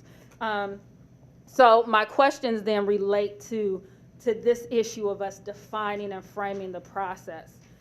What are our intentions around ensuring that we have the data for our FMP committee showing how we're measuring success related to not just our gifted programs, our language immersion programs, but also our athletics In many of the conversations, we didn't integrate the conversation about our athletics and our facilities. So will that information be shared with our FMP committee? Is there any way that we can start to share that with individuals attending our last 2 meetings? And I would add the arts. Yes, arts. I apologize. Theater, arts, music. So if I could, Board President Adair, Dr. Pierce, and members of the board, this is only the beginning of this process. And there are a couple of, regulatory requirements that we have to go through because the Ohio Facility Construction Commission has their litany of rules and regulations, a few of which are like the minimum size, which is a lot different today than it was when I did the program in Akron. So they're a lot larger. But getting to, the academic programming and the athletic facilities, those are processes and things that would typically come what's called the program of requirements phase, which would occur, after we get a master plan, concept document from the state, which will tell us how many students, right now, we are waiting for enrollment projections from the commission so we actually know what we're gonna be building for. Because right now, it's just a guess. These are just, general ideas that we're trying to come up with. This is like the skeleton, and then we have to put the muscles on it. So we will be getting to all of the issues about athletic facilities, which have been on my mind because the operations staff have some ideas. I know that the athletic folks have some ideas. So those are some things we have to look at.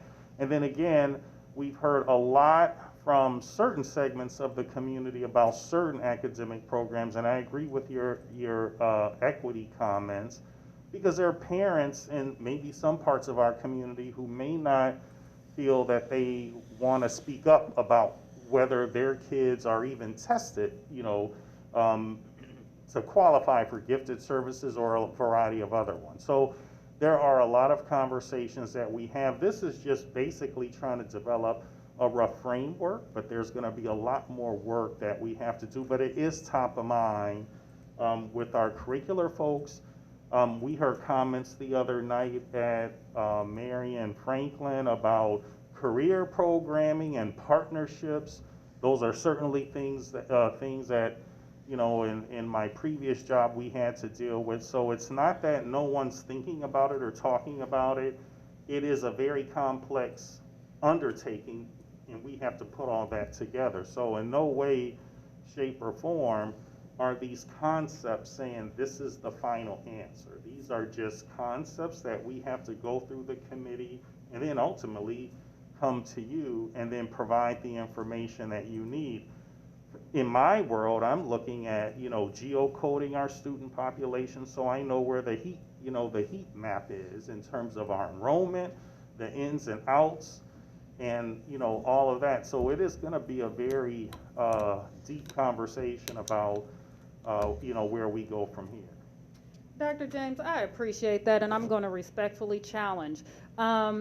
We have a skeleton, but what we see in phase 6, and I think our architects can speak to this, the community is speaking very loud and clear that they want additional information. That they can't quite get up and vote on their top 3 choices when they don't understand where we stand in terms of our programs. And so because the cat is already out of the bag, it is upon us to provide them with more information so we don't have an information asymmetry going on.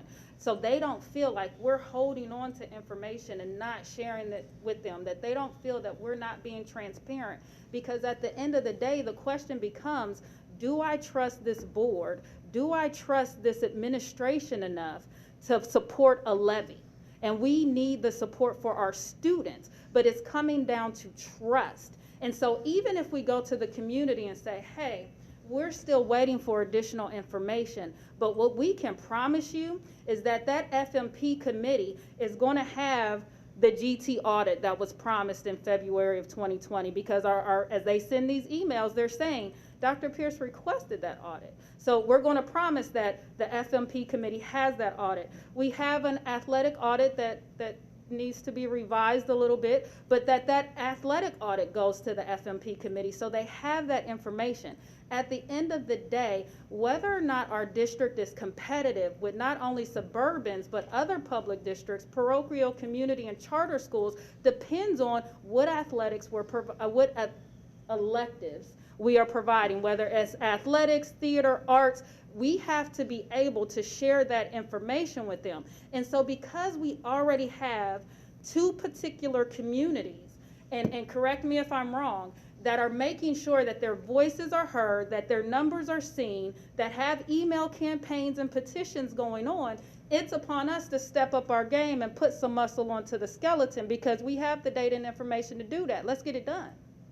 And we're trying to do that. But the issue is that people are making up their own reality out there. No one said any of those programs are going to close.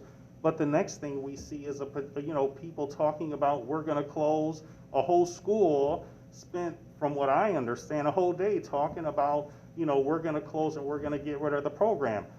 I didn't say that.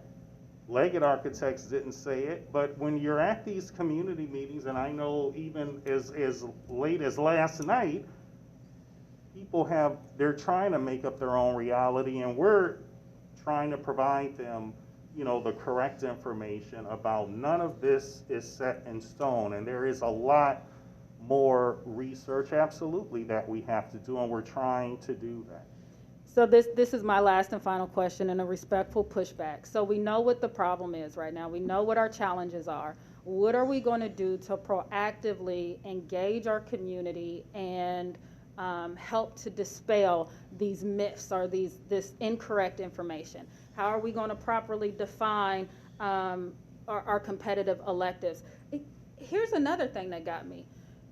We need to properly define what open enrollment is in our district and what lottery is in our district. We can't get those two terms confused and how they impact our enrollment. So what are we going to do to effectively communicate with our community?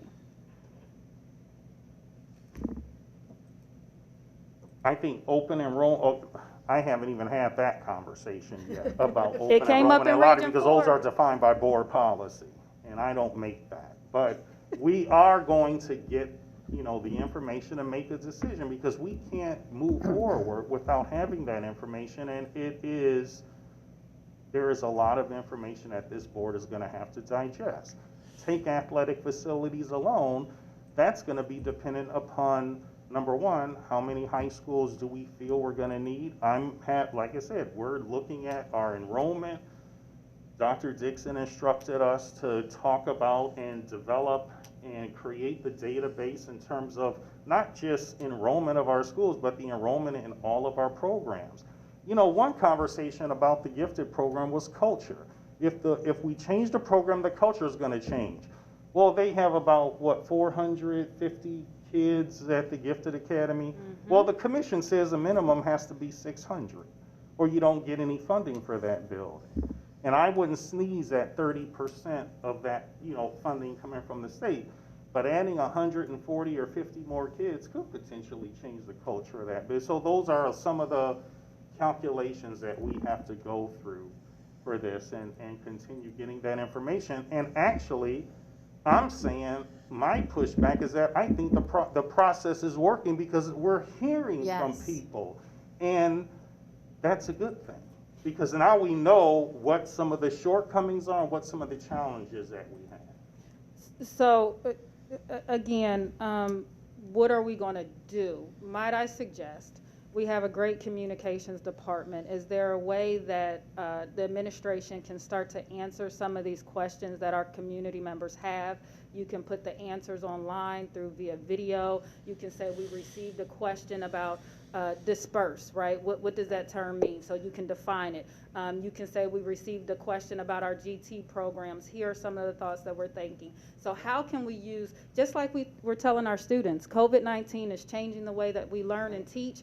How can we use technology, right? As we're having our students, COVID-19 is changing things. How can we use technology to help us get the message out there? So thank you, Dr. Pearson. I know this conversation can be very tense as we think about how we're going to transform our community and our school district. And people are really anxious to get to some answers. That's why, you know, if we've gone through this process, at times very slow, at times it seems fast. One of the things that we decided recently was to push back on the firm that we've hired, right? To come up and report. I mean, one of the board members, like Board Member Beckerly said, he wanted it as a standing agenda item. And I agree, you know, and making sure that they are informing us of what's happening, what are the conversations, what information that we're missing. As we say, you know, you pointed out, we do not have a large number of community people who've been participating, you know, and our pushback has been on the consultants, right?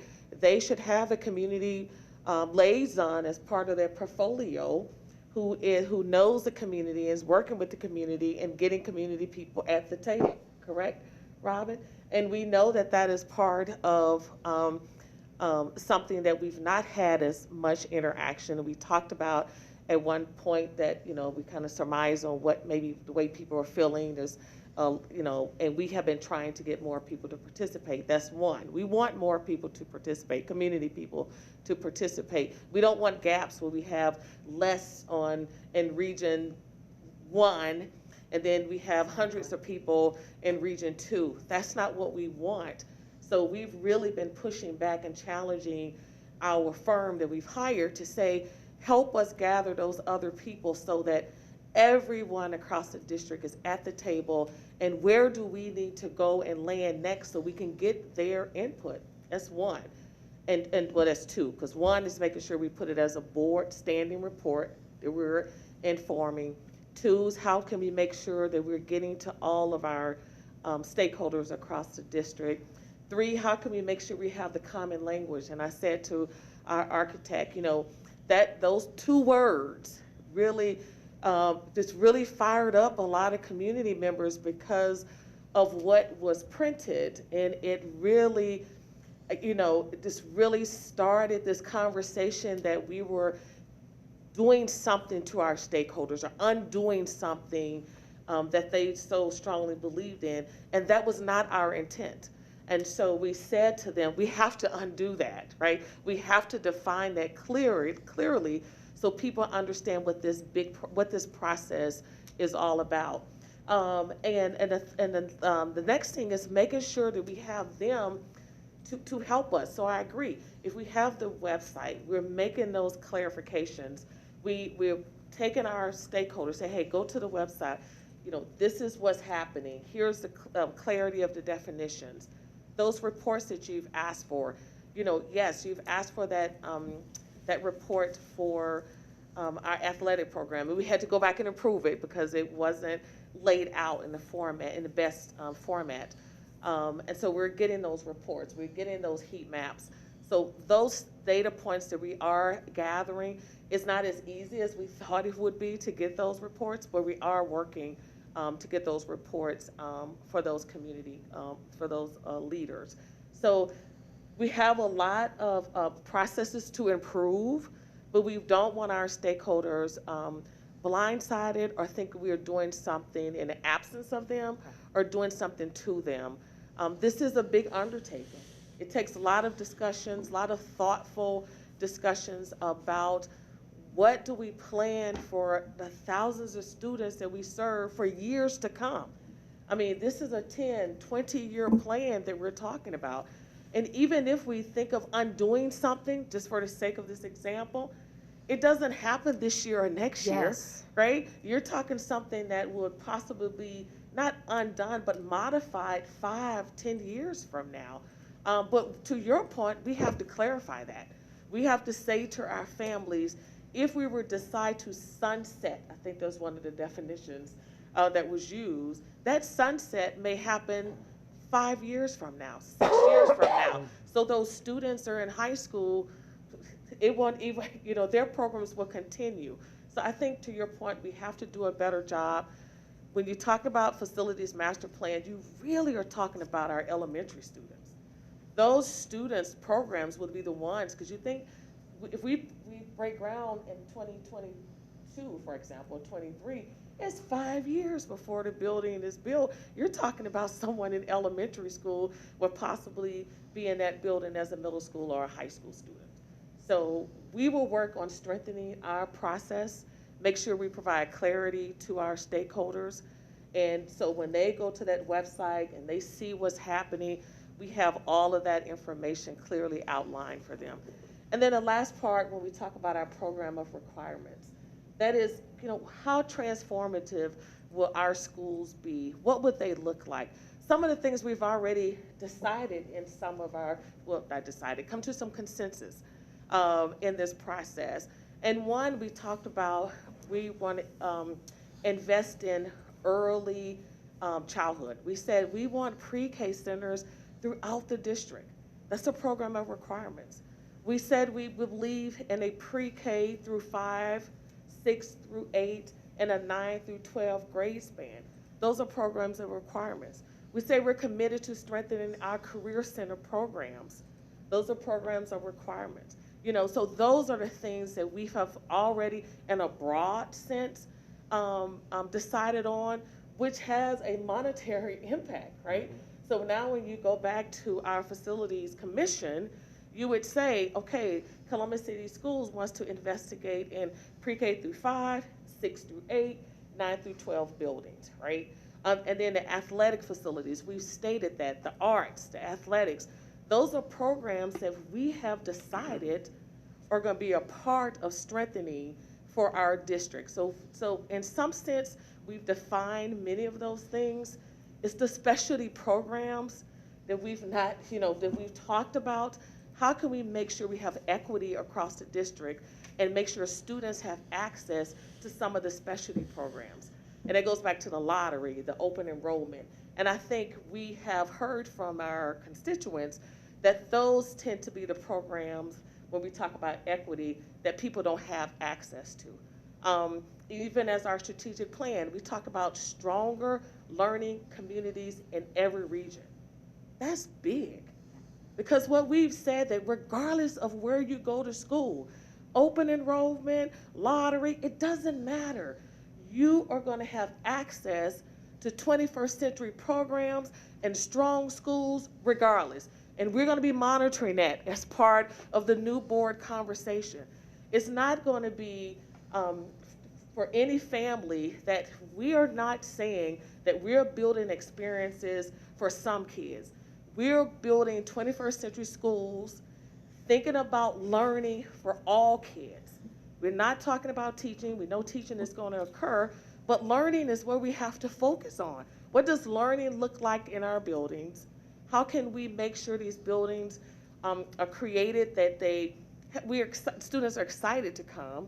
How can we take the walls? We talked about post-secondary opportunities today.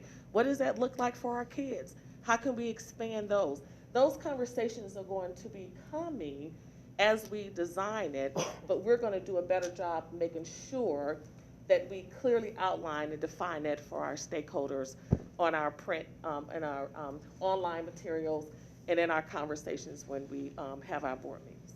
So thank you so much, Dr. Dixon. That is what our community wanted to hear you say. That is what our community is looking forward to you doing. That is how our community wants to collaborate with you. So thank you so much. They had to hear it from you, and they need to see it from you and your team and our consultants. So thank you so much for being very clear in your response to that.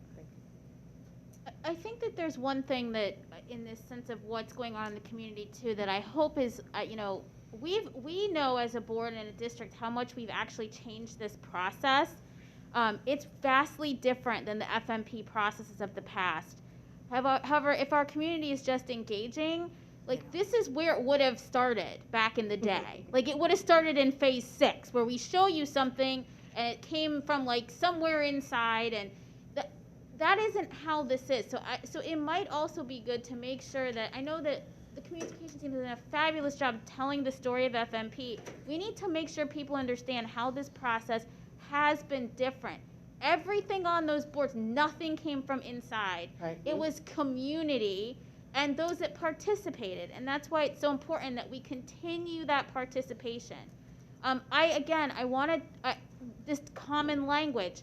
We are not consolidating buildings. We are not closing schools. We are envisioning what we are doing for the future, okay? And so these are new communities that will be developed, new, with new identities, and it's all part of the strategic vision. And we have to start talking in this language. Yes. And our kids, we had Robin tell us, our students are speaking in that language. They get it. They get that, it can't just be this, this group of parents at this one school. We are talking about big kind of Columbus community questions that impact all of our students in the future of where we want to go. We can't have a #1 city without a #1 district. And that's what we're trying to build, literally build here. So this process intentionally has been different. This board, we blew the process up from what it was like in the past. And we, in this kind of figuring it out, we are using a growth mindset, and we have adjusted throughout, and that is okay. And I'd like to add too, and it's something to commend the board, just remember we utilize that whole portrait process. Remember when we talked about how can we come together through this portrait, right, of defining what our hopes and dreams and aspirations for our students. We did that with the community. The conversation started with the community, and we talked about, man, what do we want for our students? And when we started looking at the attributes, we started with 35 attributes. We narrowed it down to 6. And we said, this is what we want for our students. We want our students to make sure that they're adaptable, global empathy, all of those. So that leads to, well, man, what type of buildings do we create, right? How do we make sure we create learning experiences where that can happen?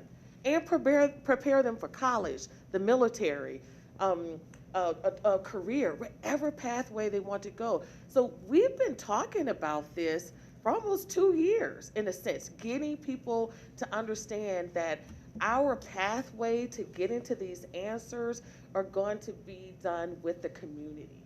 And we started that 2 years ago, and then we have to figure out a way, and we will with Robin and the team, to strengthen this process, because now we have the Columbus Promise.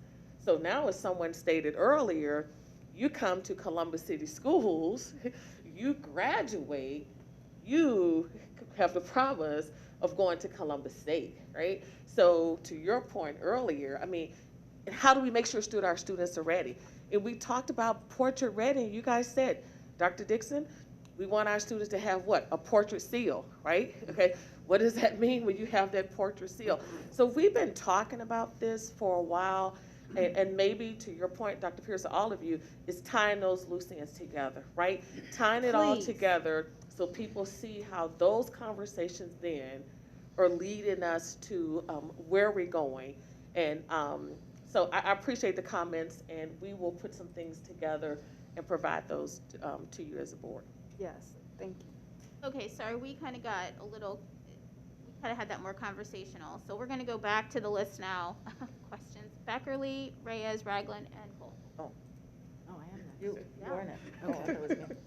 All right, well, I'm going to ask whoever is the magical person behind the wall to pull up the slide that has how many people have been engaged and all the categories of the engagement, both the number of the engagements and the number of people. And in one sense, well, there's a few things. And I want to pick up on what Dr. Pierce said, which is it's upon us and we have a trust problem. That's two things that I think we need to own. Okay, and then the other thing that I want to respectfully distinguish, not disagree with you, Jen, because I think you're right, we did do it differently. I don't think it worked. Well, I think that we haven't been able to, And it's not. people are now engaging. Right. now. So Yeah. we need to go back. But I want to, yes, Yeah. that's exactly where I want to go with this. Okay, so we did do it differently, and we put community first, a la how we did it with Parts of Graduate. I mean, really, in a way, it's part of a cultural shift that we should be standing by. But the problem is, no, not that one. I want the one that shows numbers of The actual students, number numbers. of teachers, numbers of staff, numbers of this, because, and we set it up well. We had some things. We had COVID, all right? We had, we have a deep cynicism within the community that we have to own and to some extent take on the chin. You know, it's not, we didn't create it, but it exists and it's rational. It's rational because of the history. I mean, we could probably have a long list of reasons why it's rational, but if we just look at the history of FMP alone, our community doesn't trust us. Our parents don't trust us, our teachers don't trust us, our principals don't trust us, our partners don't trust us, the business people, they all don't. And they all don't, especially on this topic. And we did a really wise thing by trying to do it differently. But for whatever combination of the distrust was so deep we couldn't get past it, COVID got in the way. I mean, it was hard to do these things on Zoom. I think some of the process we needed to change, and let me just take a footnote here. I have to commend the team, both Leggett and our team. We pivoted, we changed, they thought about it, they problem solved. It's been an honor to watch you all in action. And you came up with something that was really good, which was 5 and 6. Okay? And that was really good, and that is where we started to get some traction. But can we go back to that slide, though? Because I want to focus on the number. I don't know why. All right, well, anyway, we all know what the numbers are.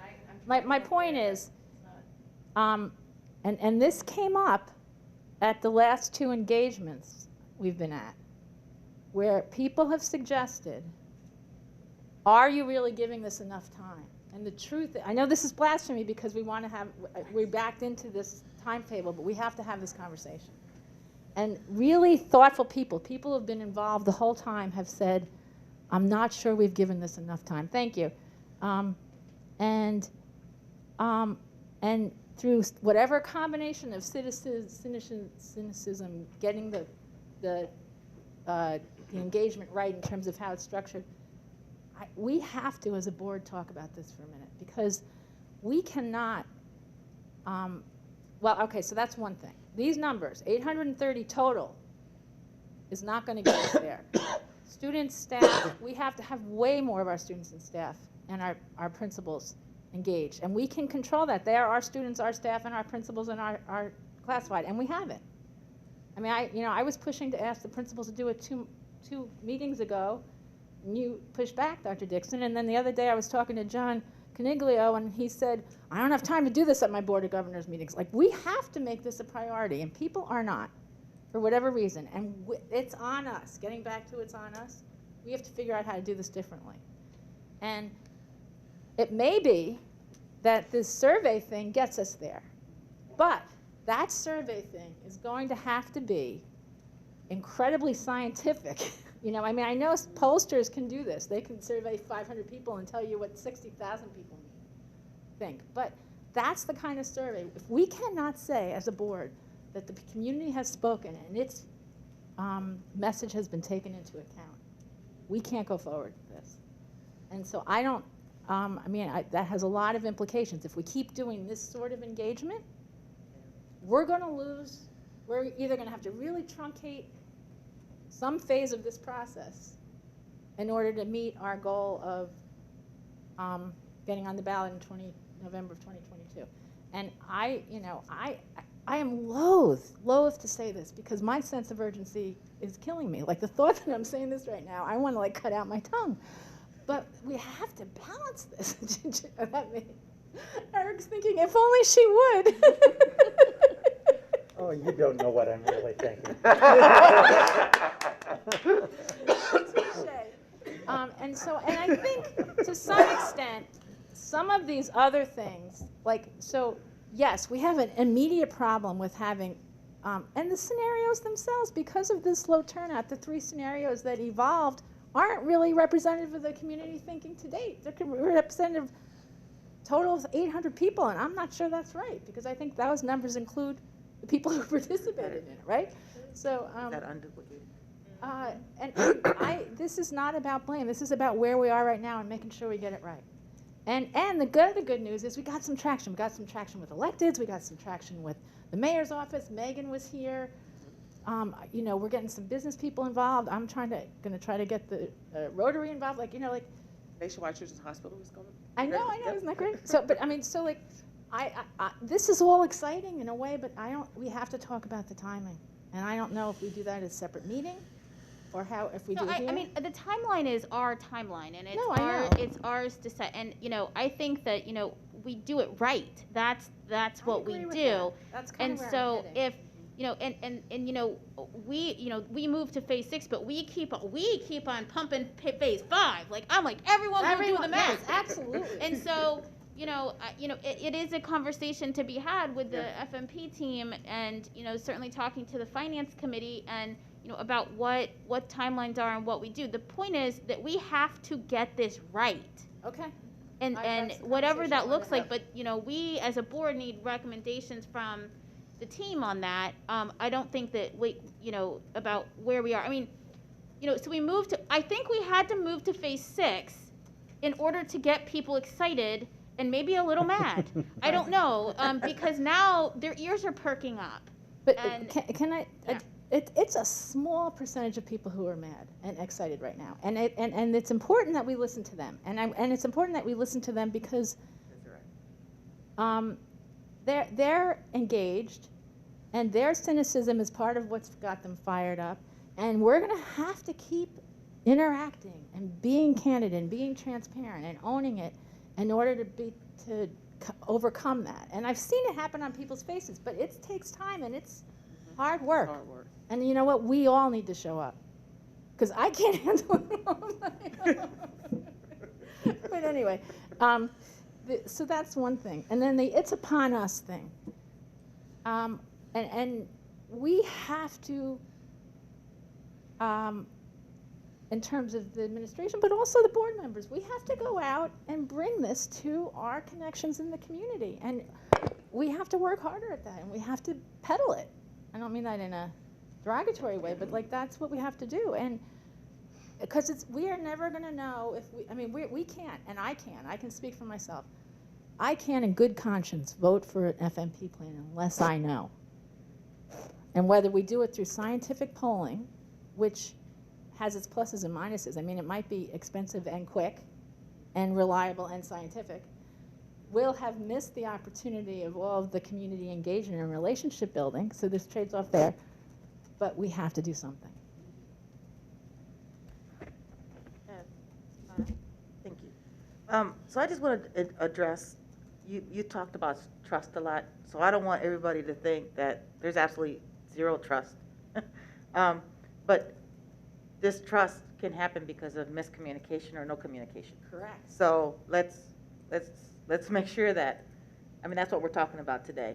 So I don't want a narrative to come out of this meeting to say, no one trusts us. So, because we spent the last 2 years talking as a board that we're hoping, that's our hope, right?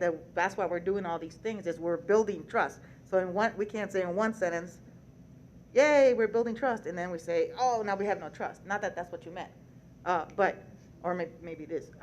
But I want to make sure that, still have to work at it. So one of the ways that we gain that is exactly what Dr. Pierce was saying, and some of what you're saying, is that we continue to communicate. And I shared that with the few things that I went to. I felt that there was a lot of things. I'm like, well, how are we talking about facilities when we don't know programs, when we don't know, I'm sitting here as a board member, but also as a community member, because I live in the district. My whole 35 years of living in Columbus or more, I forget, I stopped counting. I've lived in Columbus. I've paid my taxes. I own a house. I bring and recruit my friends, my little nephews and adopted nephews and nieces to the district because I trust the district and I want to make sure that we're giving them what we want. But for me, it was very difficult, and maybe that's what you were trying to express. It was difficult to do some of the simulations because I kept saying programming. Yes, it's Um, very hard. You know, but what are we gonna do with the football field? What are we gonna do? You know, I gotta think about the arts, and I gotta think about all these things. So it was difficult to say in general, which in many of the simulations I went to, I felt that it was more just buildings, and we were talking widgets versus talking real life things. And one of the most difficult things for me as the senior member is that when we've done closing of schools, you can flip your formula of, well, this is the reason we closed this school or moved this school, and then you flip that formula that we've used in the past, and you could easily close a whole different other set of schools. So when you're talking about and presenting this without the parking lot things that we talked about, that causes the panic, right? So even in this presentation, I was waiting for you to talk about, there was parking lot, there was questions about what happens to the language immersion, what happens to the gifted, what happens to the boys, what happens to the, you know, what do we do with the facilities? So we can't share this excitement here without sharing the fact that the people that showed up to the meetings had all these questions that avoided the angst. If I'm not showing up, because I've talked to many organizations, participation is low all over the whole world. So we still need to strive to get more numbers, but we can stay stuck here for the next 2 to 3 years. Thank you. Right? Because participation is low everywhere. That's why nonprofits are closing, schools are closing. I mean, look at our reports. How many people are struggling with bus routes? I'm like, so we got to be very careful about saying we're going to stop everything if we don't get. So hopefully the survey people will tell you what is the appropriate survey amount. Now, at the same time, I think one of the things that we haven't done, or maybe we have, is because I haven't been asked, when people are walking out that have participated, are we asking them, how did you find out about the meeting?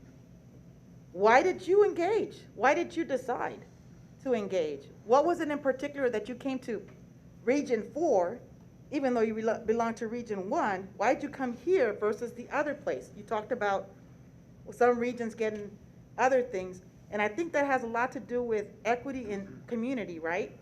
Mm-hmm. There was a parking lot about whether we do, we keep with the neighborhood school or the not lottery, but the open enrollment, right? So I think it's important I don't think we need to wait for a survey. One of the things that I found is like, you can ask 3 questions, send them via text, and have people, you can do a result this quick. You can do it on Facebook. That I've seen work. 3 questions, 4, why did you come, you know? And I think it's important that as we look at how do we engage, is how do you get that silent voice? Yes. In there, especially when you start getting this feedback about why did you show up, you're going to find out. You know, I heard a lot about, well, now we're hearing about these 2 programs. Well, just wait. I mean, it's only because, not because others are not engaged, it's because they're waiting. Right. Once you go to 6 or 7, even if it's 5 or 10 years from now, we're going to hear about it, which is okay, because we want people to be engaged. So the parking lot thing, the other question or a question that I had based on that was, have we talked about doing hybrid simulations? I don't know how you would do it, but you know, if I can look at what people are doing, how can I participate? Maybe the presentation. Have we talked? And maybe I've only gone to my region, but have we? And I'm talking about once you're already there, and you have the 50 or 60. How can I call in so I can watch? Maybe I might not be able to participate, but I can watch what other people are doing. So we've recorded them, we've also live streamed them, and there's an explanation as to how to actually do the simulation that's been recorded as well. So all of those resources are available, and then we have 11 by 17 handouts that can be, that are at every single stool. and we're handing them out too. So it's both available digital on the website and physical handouts.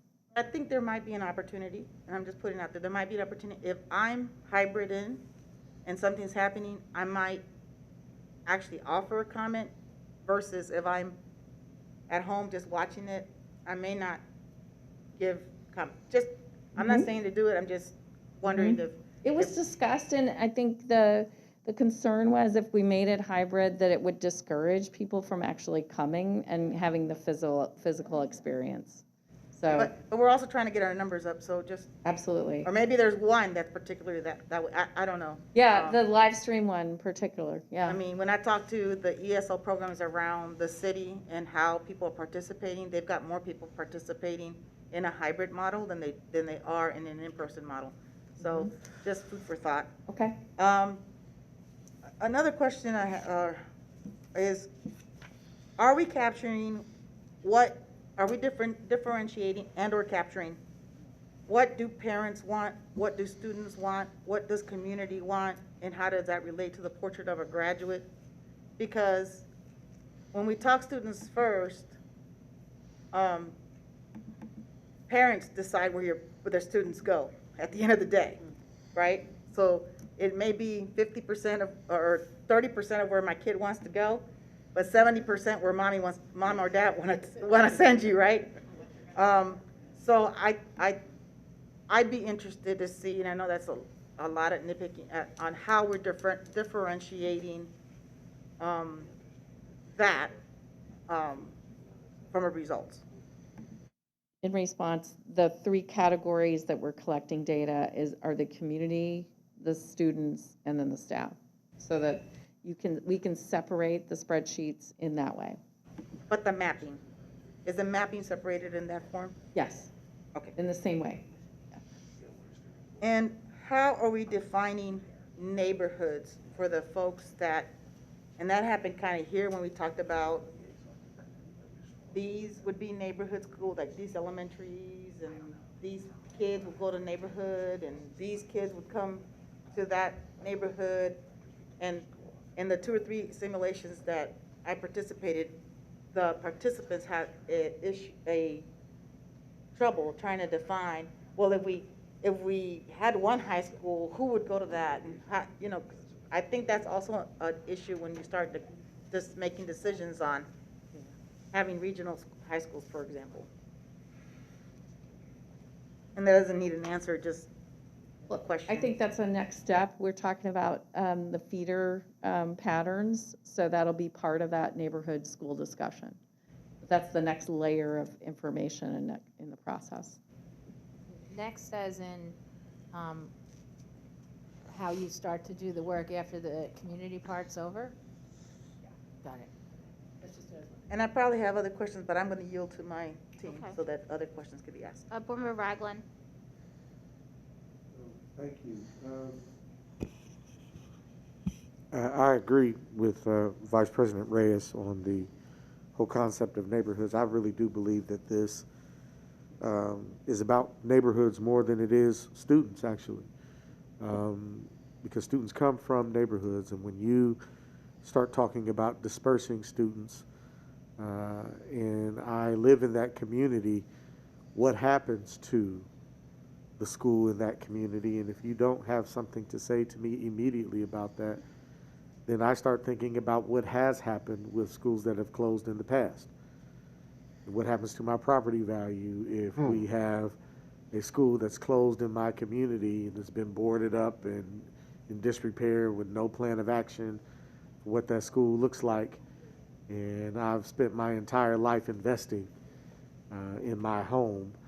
And our folks that are, speaking to us now know this process well. They're playing this game because they've played it before.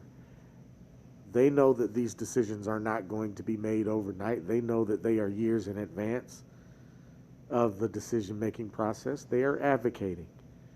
They are pressuring you because they understand that the squeaky wheel is always going to get the oil, and they're hedging their bets that if they speak to you now, you will remember them when you do make the decision. And a part of where the distrust lies is in that decision-making process. We can go through this and get 100,000 residents, 100,000 students, 100,000 interested stakeholders to fill out a survey, give us feedback, say whatever it is that they think is going to be the case, but the decision-making authority lies with this group here. And if they tell you one thing and you do something else, then that is all that they can rely on. And so, you know, having a trust issue is fine. If you want more participation, you have to go to where the people are. We're doing it again. We're bringing them to us. We're having these discussions, and, you know, we had the Metropolitan Library there and all. I'd like to see us go to a series of area commission meetings and civic association meetings and go through this same process where we know that residents are still meeting, getting feedback from them. Again, youth-based organizations that are having events on Saturdays. There's no shortage. It's now basketball season. There's no shortage of people gathering all over the place that are interested parties in Columbus City Schools. How are we engaging our faith-based institutions? Faith-based institutions are coming back for in-person services now. Can we schedule with the leadership of those institutions and then go through this process with their congregations immediately following service or before service? Coffee and donuts from the district, using our marketing apparatus to make sure that people know about it so that they understand that we're coming to them in a different way than we've done in the past. Get a QR code for our digital presentation of this and put it in every barbershop and beauty salon. But don't just market it as facilities master planning, because they're not going to respond to that. But if you tell them, give us feedback on what you want to see athletics looks like in Columbus City Schools, I can guarantee you that the segment of the population that we may not be reaching right now will give you more feedback than you can handle, because that is the place, those are the places where they're doing it anyway. That's where the conversations are occurring. And so, you know, for me, it had always been my hope that we would have the open enrollment conversation before we did this, so at least the people could have an understanding of what the board felt would drive the open enrollment policy. Because again, this is about neighborhoods, and a lot of the mistrust causes people to live in my community, which is Walnut Ridge is my home school. We have students that attend Centennial. And a lot of that mistrust and the understanding that they don't feel like they can get something, you know, out of the place where I sent my child, causes them to go any and every other place within the district. And so that is a very important aspect of this. If we narrow things down to 12 high schools, but I can still go to Centennial living on the far southeast side, then we've got some significant challenges with what we're going to be doing moving forward. It would be my hope that we attempt to get in front of people where they currently are.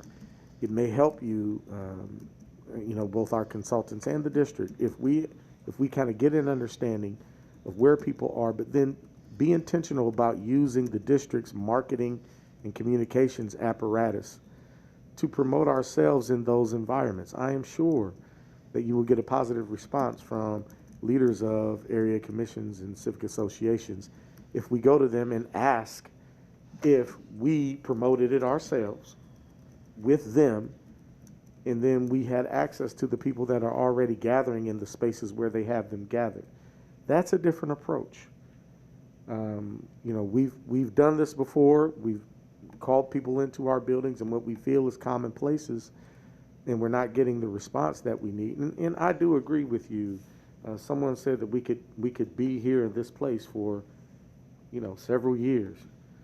you've got to bite the bullet and start making some decisions. And I don't mind the fact that you sent something out to people and it got them energized and organized, right? That's okay. There's some other folks that need to get angry too, and we need to hear from them. And so, how you do that, you've got to be very creative.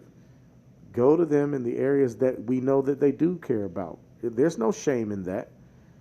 We don't have to do things all the time, just starting with academics or all of those types of programming things that make it sound really smart. If people want to talk about athletics, we can get to the academic discussion through athletics.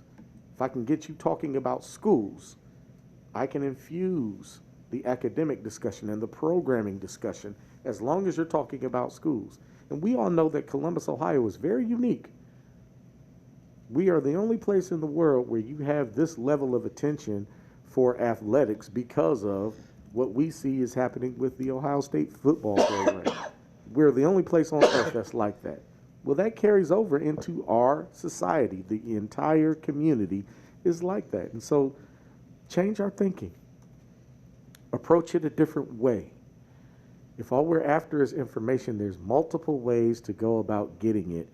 We just can't do it the same way that we've always done it. So those were I'm asking because we're not supposed to make suggestions, but have we considered going to some of those places and using our marketing and communications folks to do some different things in some of those other spaces? I think it may be well received. Thank you, Madam President. You're welcome. I think those are excellent points, and I think it then ties along with what Board Member Beckerly said about board members using your own networks to do that sort of thing as well. While it isn't in our hands at the moment to make a decision, we represent the community, and we are all very interested in getting that community voice. So working with the district to also be that liaison to those community groups is really important. So I think those are really great suggestions, Board Member Ragland. Board Member Cole? Thank you. I think that there have been some very salient points made. The ones that are just made about opportunities for outreach. I would add Legacy U to that group, Dominic Jones and his partner Keith.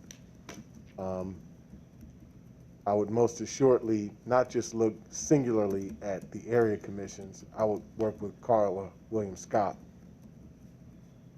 directly to figure out how we from the city level actually integrate ourselves in that process of building the opportunity of engaging, area commissions. That's really the starting point. So let's not lose that. Here's the thing. I agree, we could stay stuck in this process forever. Looking at what the statistically viable scientific number of people we need to survey to identify something, we could stay in that space all year. I think that we've got a great platform of feedback with 800 plus folks. I think that, again, there's some ways that we need to look to go to the people. You've heard some great suggestions already made. The other piece is I want us to be patient with our process. We have to be patient with our process. That does not mean complacency, where we sit on our hands and, proverbially do nothing. It does not mean that. It means have a sense of direction about where we're going, drive our message, drive our mission. I'd like to see us include teachers. Here's one of those areas of misinformation. I don't really want to stick on this idea of trust. I talked about good trouble yesterday. I borrowed from former Congressman John Lewis, this idea of good trouble. This is an opportunity for people to actually get engaged in, as James said very earlier, he clearly alluded to it, an opportunity not just to transform Columbus City Schools, but to transform the city of Columbus. And that's all belief gap. It's not just trust, it's belief in ourselves. There's a reason why we've sent out countless emails, countless robocalls. I have 3 phones attached to our data centers. When my cell phone rings, my wife's cell phone rings, the house phone rings. I got constant messages, texts, things in Infinite Campus. If you want to know, community, what we're doing, look at your community, look at your spaces of technology that provide you that information, and then get involved. But I think it's important for us on a building for building basis to drive the importance of engagement in this interaction. The excuse that, you know, we got to find a better excuse. We got to find a better pathway. If the issue is our teachers can't look at this from, you know, their own platform with their own union, if that's not viable, let's all get a Saturday and figure it out that way. There are things that we can do. OPSI has been very inventive over the years with being engaged in a process and getting their membership engaged. It is not an impossibility.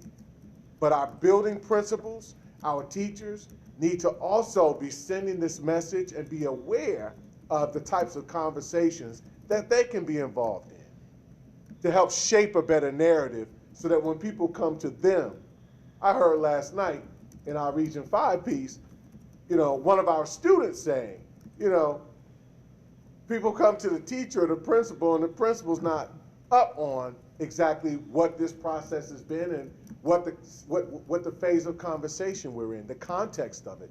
They're not aware. Well, okay, now that tells us where the gap is. So let's fill in the gap. Let's not bridge the gap. Bridges can be burned, but let's fill the gap on that side in our own buildings if we can. I like us to make an extra effort to do that. There should not be any inflexibility. Like I said some meetings ago, if you're not designing the menu, if you're not making the menu, you're on the menu. I made it very clear in our meeting even last night that our specialty programs that have had major success and major investment, those are priorities, period. They are. They are. If you're telling me all we need is 5 more high schools, well, here's where some of those things can be housed. But again, I just think that open enrollment even in that conversation, I think there's opportunity for us to continue that, but continue it in a way that's reimagined and advantageous for all, whether you can be in the building or whether you can't.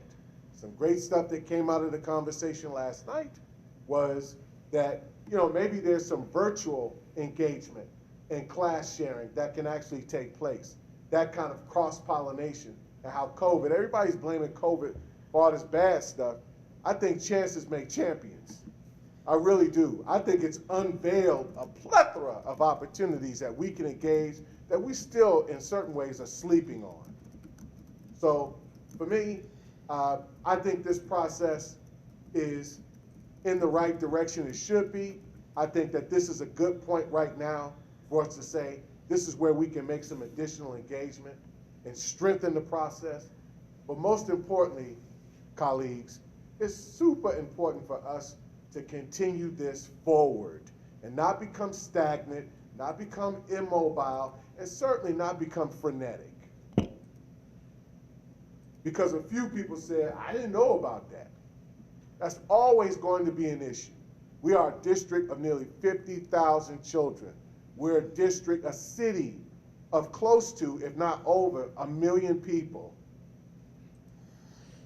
Everybody's not gonna know. And some people just hell-bent, pardon my Deutsch, pardonnez-moi français s'il vous plaît, right? They don't wanna know. They don't care until it's the last minute to say something. So we're doing the right thing. Let's just keep pushing forward. Let's keep making sure that we do those extra areas of outreach and engagement. Let's stay focused on the big plan of not just transforming Columbus City Schools, Dr. Dixon and colleagues, but transforming this city. My brother over there said it so eloquently. I care about my property value. I'm invested in this community. I live here. I own a home as well.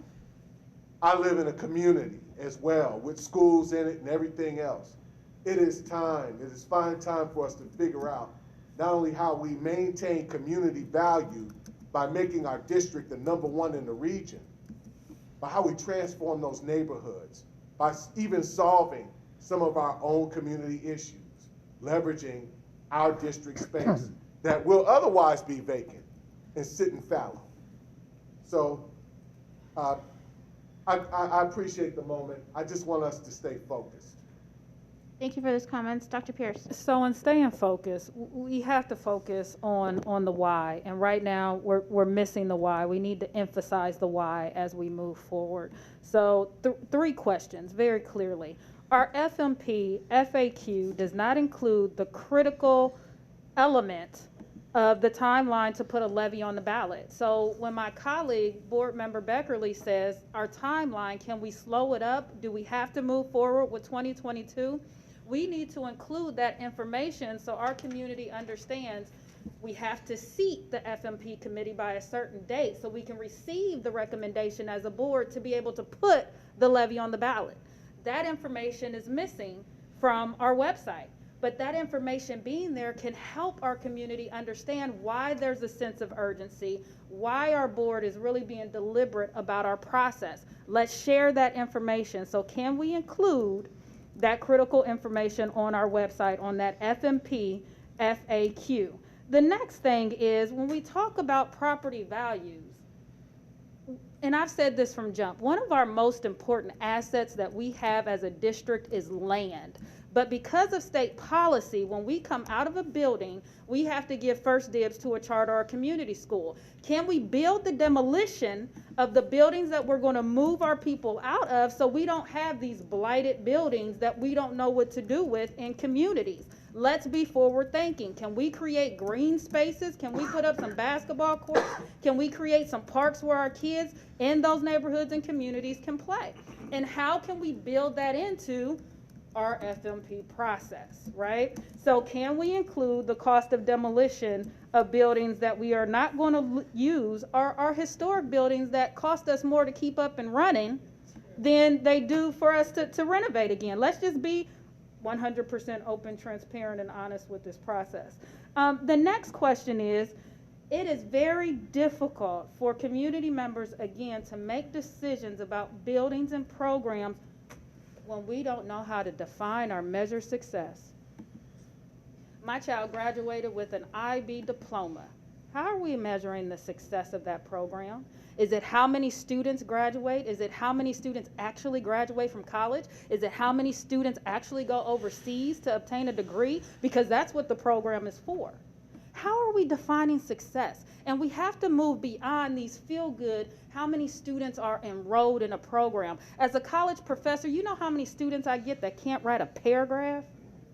That will give me a 6-page paper without one bit of a citation or evidence, but will tell me they came out of an IB program, an AP program, a college this, a college prep that. That ain't success. Because we book the numbers and we put students in a program so districts and boards can feel good about it, but kids can't be successful when they get out into the real world. That's a feel good for adults. How are we measuring success? Can these kids communicate when they come out of our district? Can they write an email with a salutation, a greeting? How are we measuring success? Because right now, our success is literally butts and seats. And we have to move beyond that.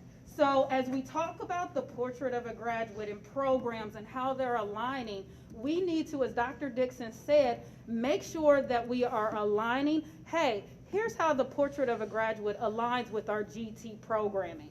Here's how a portrait of a graduate aligns with the honors courses that we're going to begin offering. Here's how a portrait of a graduate aligns with our cooking program downtown, with our cosmetology program, with our construction program. We have to be able to do that clearly and concisely for our communities. And last but not least, when it comes to trust, and I sit here and I look at this number and I want to thank one of our community members for pointing it out to me. 172 plus 634 plus 121 equals 927. We have 831 up there. We need to be impeccable with the information that we share with one another and with our community. Don't just put up their participation date. What date is it? And make sure our numbers are accurate and add up. So we're having a conversation about trust, and none of us took the time to look up there and make sure that the numbers were accurate. Matter of fact, we get this report ahead of time. We didn't calculate and check the numbers. Now, many could say, should we have to? No, because we're trusting the consultants to do that. We're trusting our administration to do that. That gets to the trust that we're talking about, people. And it's not that we don't have none, but it's in every moment. We need to be impeccable with our words, with our actions, and we need to show that trust is important to us. Thank you, So Dr. my second question is, can we get an updated presentation with the proper data and information, ensure that all the numbers add up properly, put the dates at which the participation occurred? Can we actually maybe get that on a dashboard that is changing on the FMP site? And then that lets the community know what the up-to-date participation numbers are. Because I think this report should be shared with them. As much as it's shared with us, it should be distributed. I agree. Board Member Brown. Thank you, and thank all of you for the thoughts, the ideas that you've put forward, the questions that you've asked, and I'm listening to Tina talk about students writing things, getting into college and not being able to form a sentence or a greeting to start a letter. I have had those experiences as a judge with lawyers coming in after law school, after college, and still not able to do those fundamental things. It's terrible. And yes, we need to do those things right, absolutely. And at the same time, we need to expect that of our students, and I haven't seen much of that. Among our best students, yes, they're really good. Among a lot of students, it's just not there. And we need to do better to make sure it is there.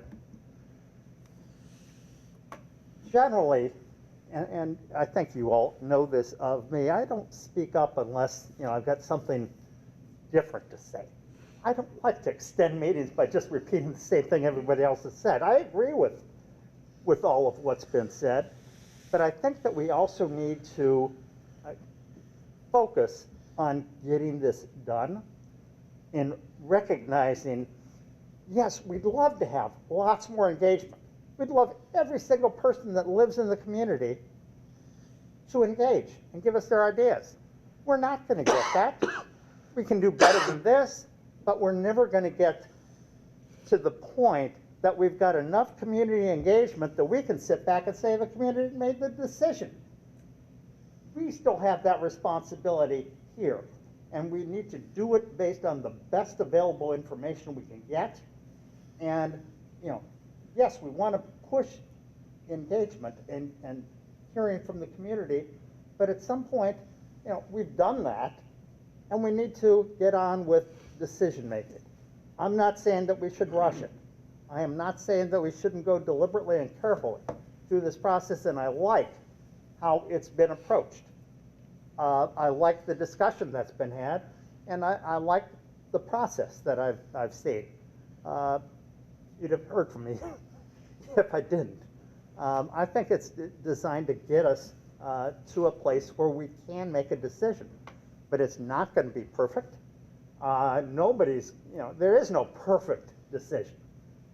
We need to do it thoughtfully. We need to do it based on best information available, and we need to do it timely, and that too is a factor.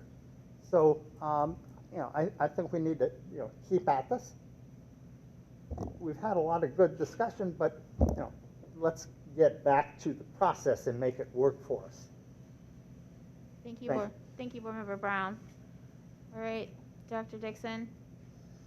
That concludes my report. I love those words. I turn it over to Stan.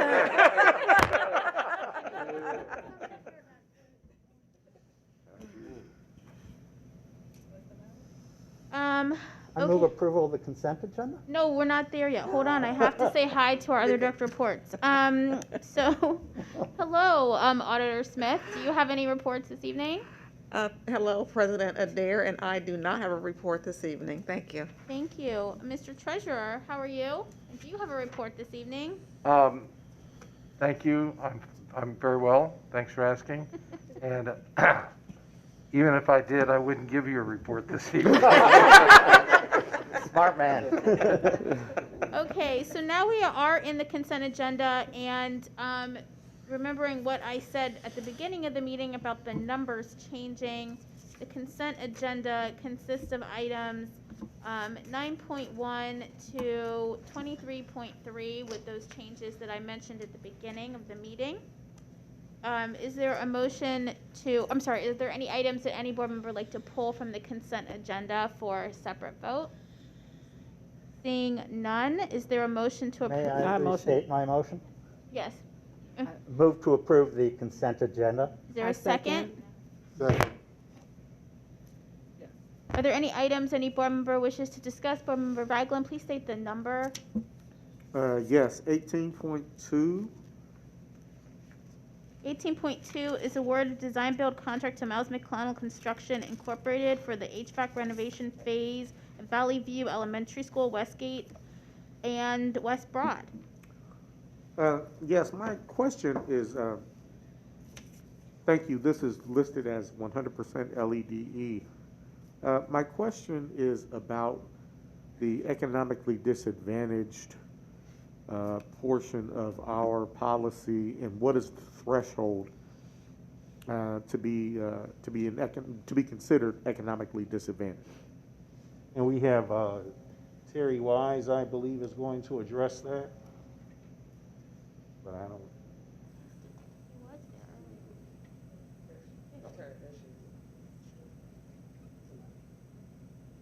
Good evening, Board Member Adair, Vice President Reyes, board members, and Mr. Ragland. To be considered locally economically disadvantaged, you must have a personal net worth of less than $750,000, excluding your primary residence and your interest in the firm. Okay. That is the criteria for economically disadvantaged. All businesses must submit a personal net worth statement at the time of certification, as well as signing a notarized affidavit that they meet the criteria and that they are at that threshold. Do we request tax returns? That is one of the items that we request upon submission, and they have an option. And one of the things is 1 year of taxes, as well as articles of incorporation and articles of organizations. We asked for a copy of one of those, which vendors use at their discretion. Some submit their taxes, others submit the other documents that we ask in our affidavit. But each of them must submit a personal net worth statement, as well as that signed and notarized affidavit. Is there a difference between our policy and that of the city and the state regarding this type of, this type of qualification? Aside from the fact that they're doing MBEs or EDGE, is there a real stark contrast between what we do and what they do? All programs require that you authenticate your financials. So each program has different financial requirements and collection of different documentation to verify what your financials are. So we're right in line with what they're doing at other governmental entities as far as collecting financial data to determine small and economically disadvantaged businesses, aside from being race and gender neutral. Yes, ma'am. Thank you very much, Ms. Wise. You answered my question. Thank you. Thank you, Madam President. You're welcome. Any other items anyone else would like to discuss? Okay, seeing none, please call the roll. Ms. Beckerly? Yes. Mr. Brown? Yes. Mr. Cole? Yes. Dr. Pierce? Yes. Mr. Ragland? Yes. Vice President Reyes? Yes. President Adair? Yes. That motion carried. Thank you so much. We do not have any public comment this evening, so we are going to go ahead and move into item 25, which is executive session. Vice President Reyes. I move that the Board of Education recess into executive session per section 121.22 G1 of the Ohio Revised Code to consider the appointment, employment, or compensation of public employees. It's been a motion. Is there a second? Second. Please call the roll. Mr. Brown? Yes. Mr. Cole? Yes. Dr. Pierce? Yes. Mr. Ragland? Yes. Vice President Reyes? Yes. President Adair? Yes. Ms. Beckerly? Yes. Motion carried. Thank you so much. We are going to go ahead and go into executive session. For members of the staff who are not joining us, thank you so much and have a great evening. We will come back, not televised, but to public session to close the meeting. Board members, you have a 10-minute break.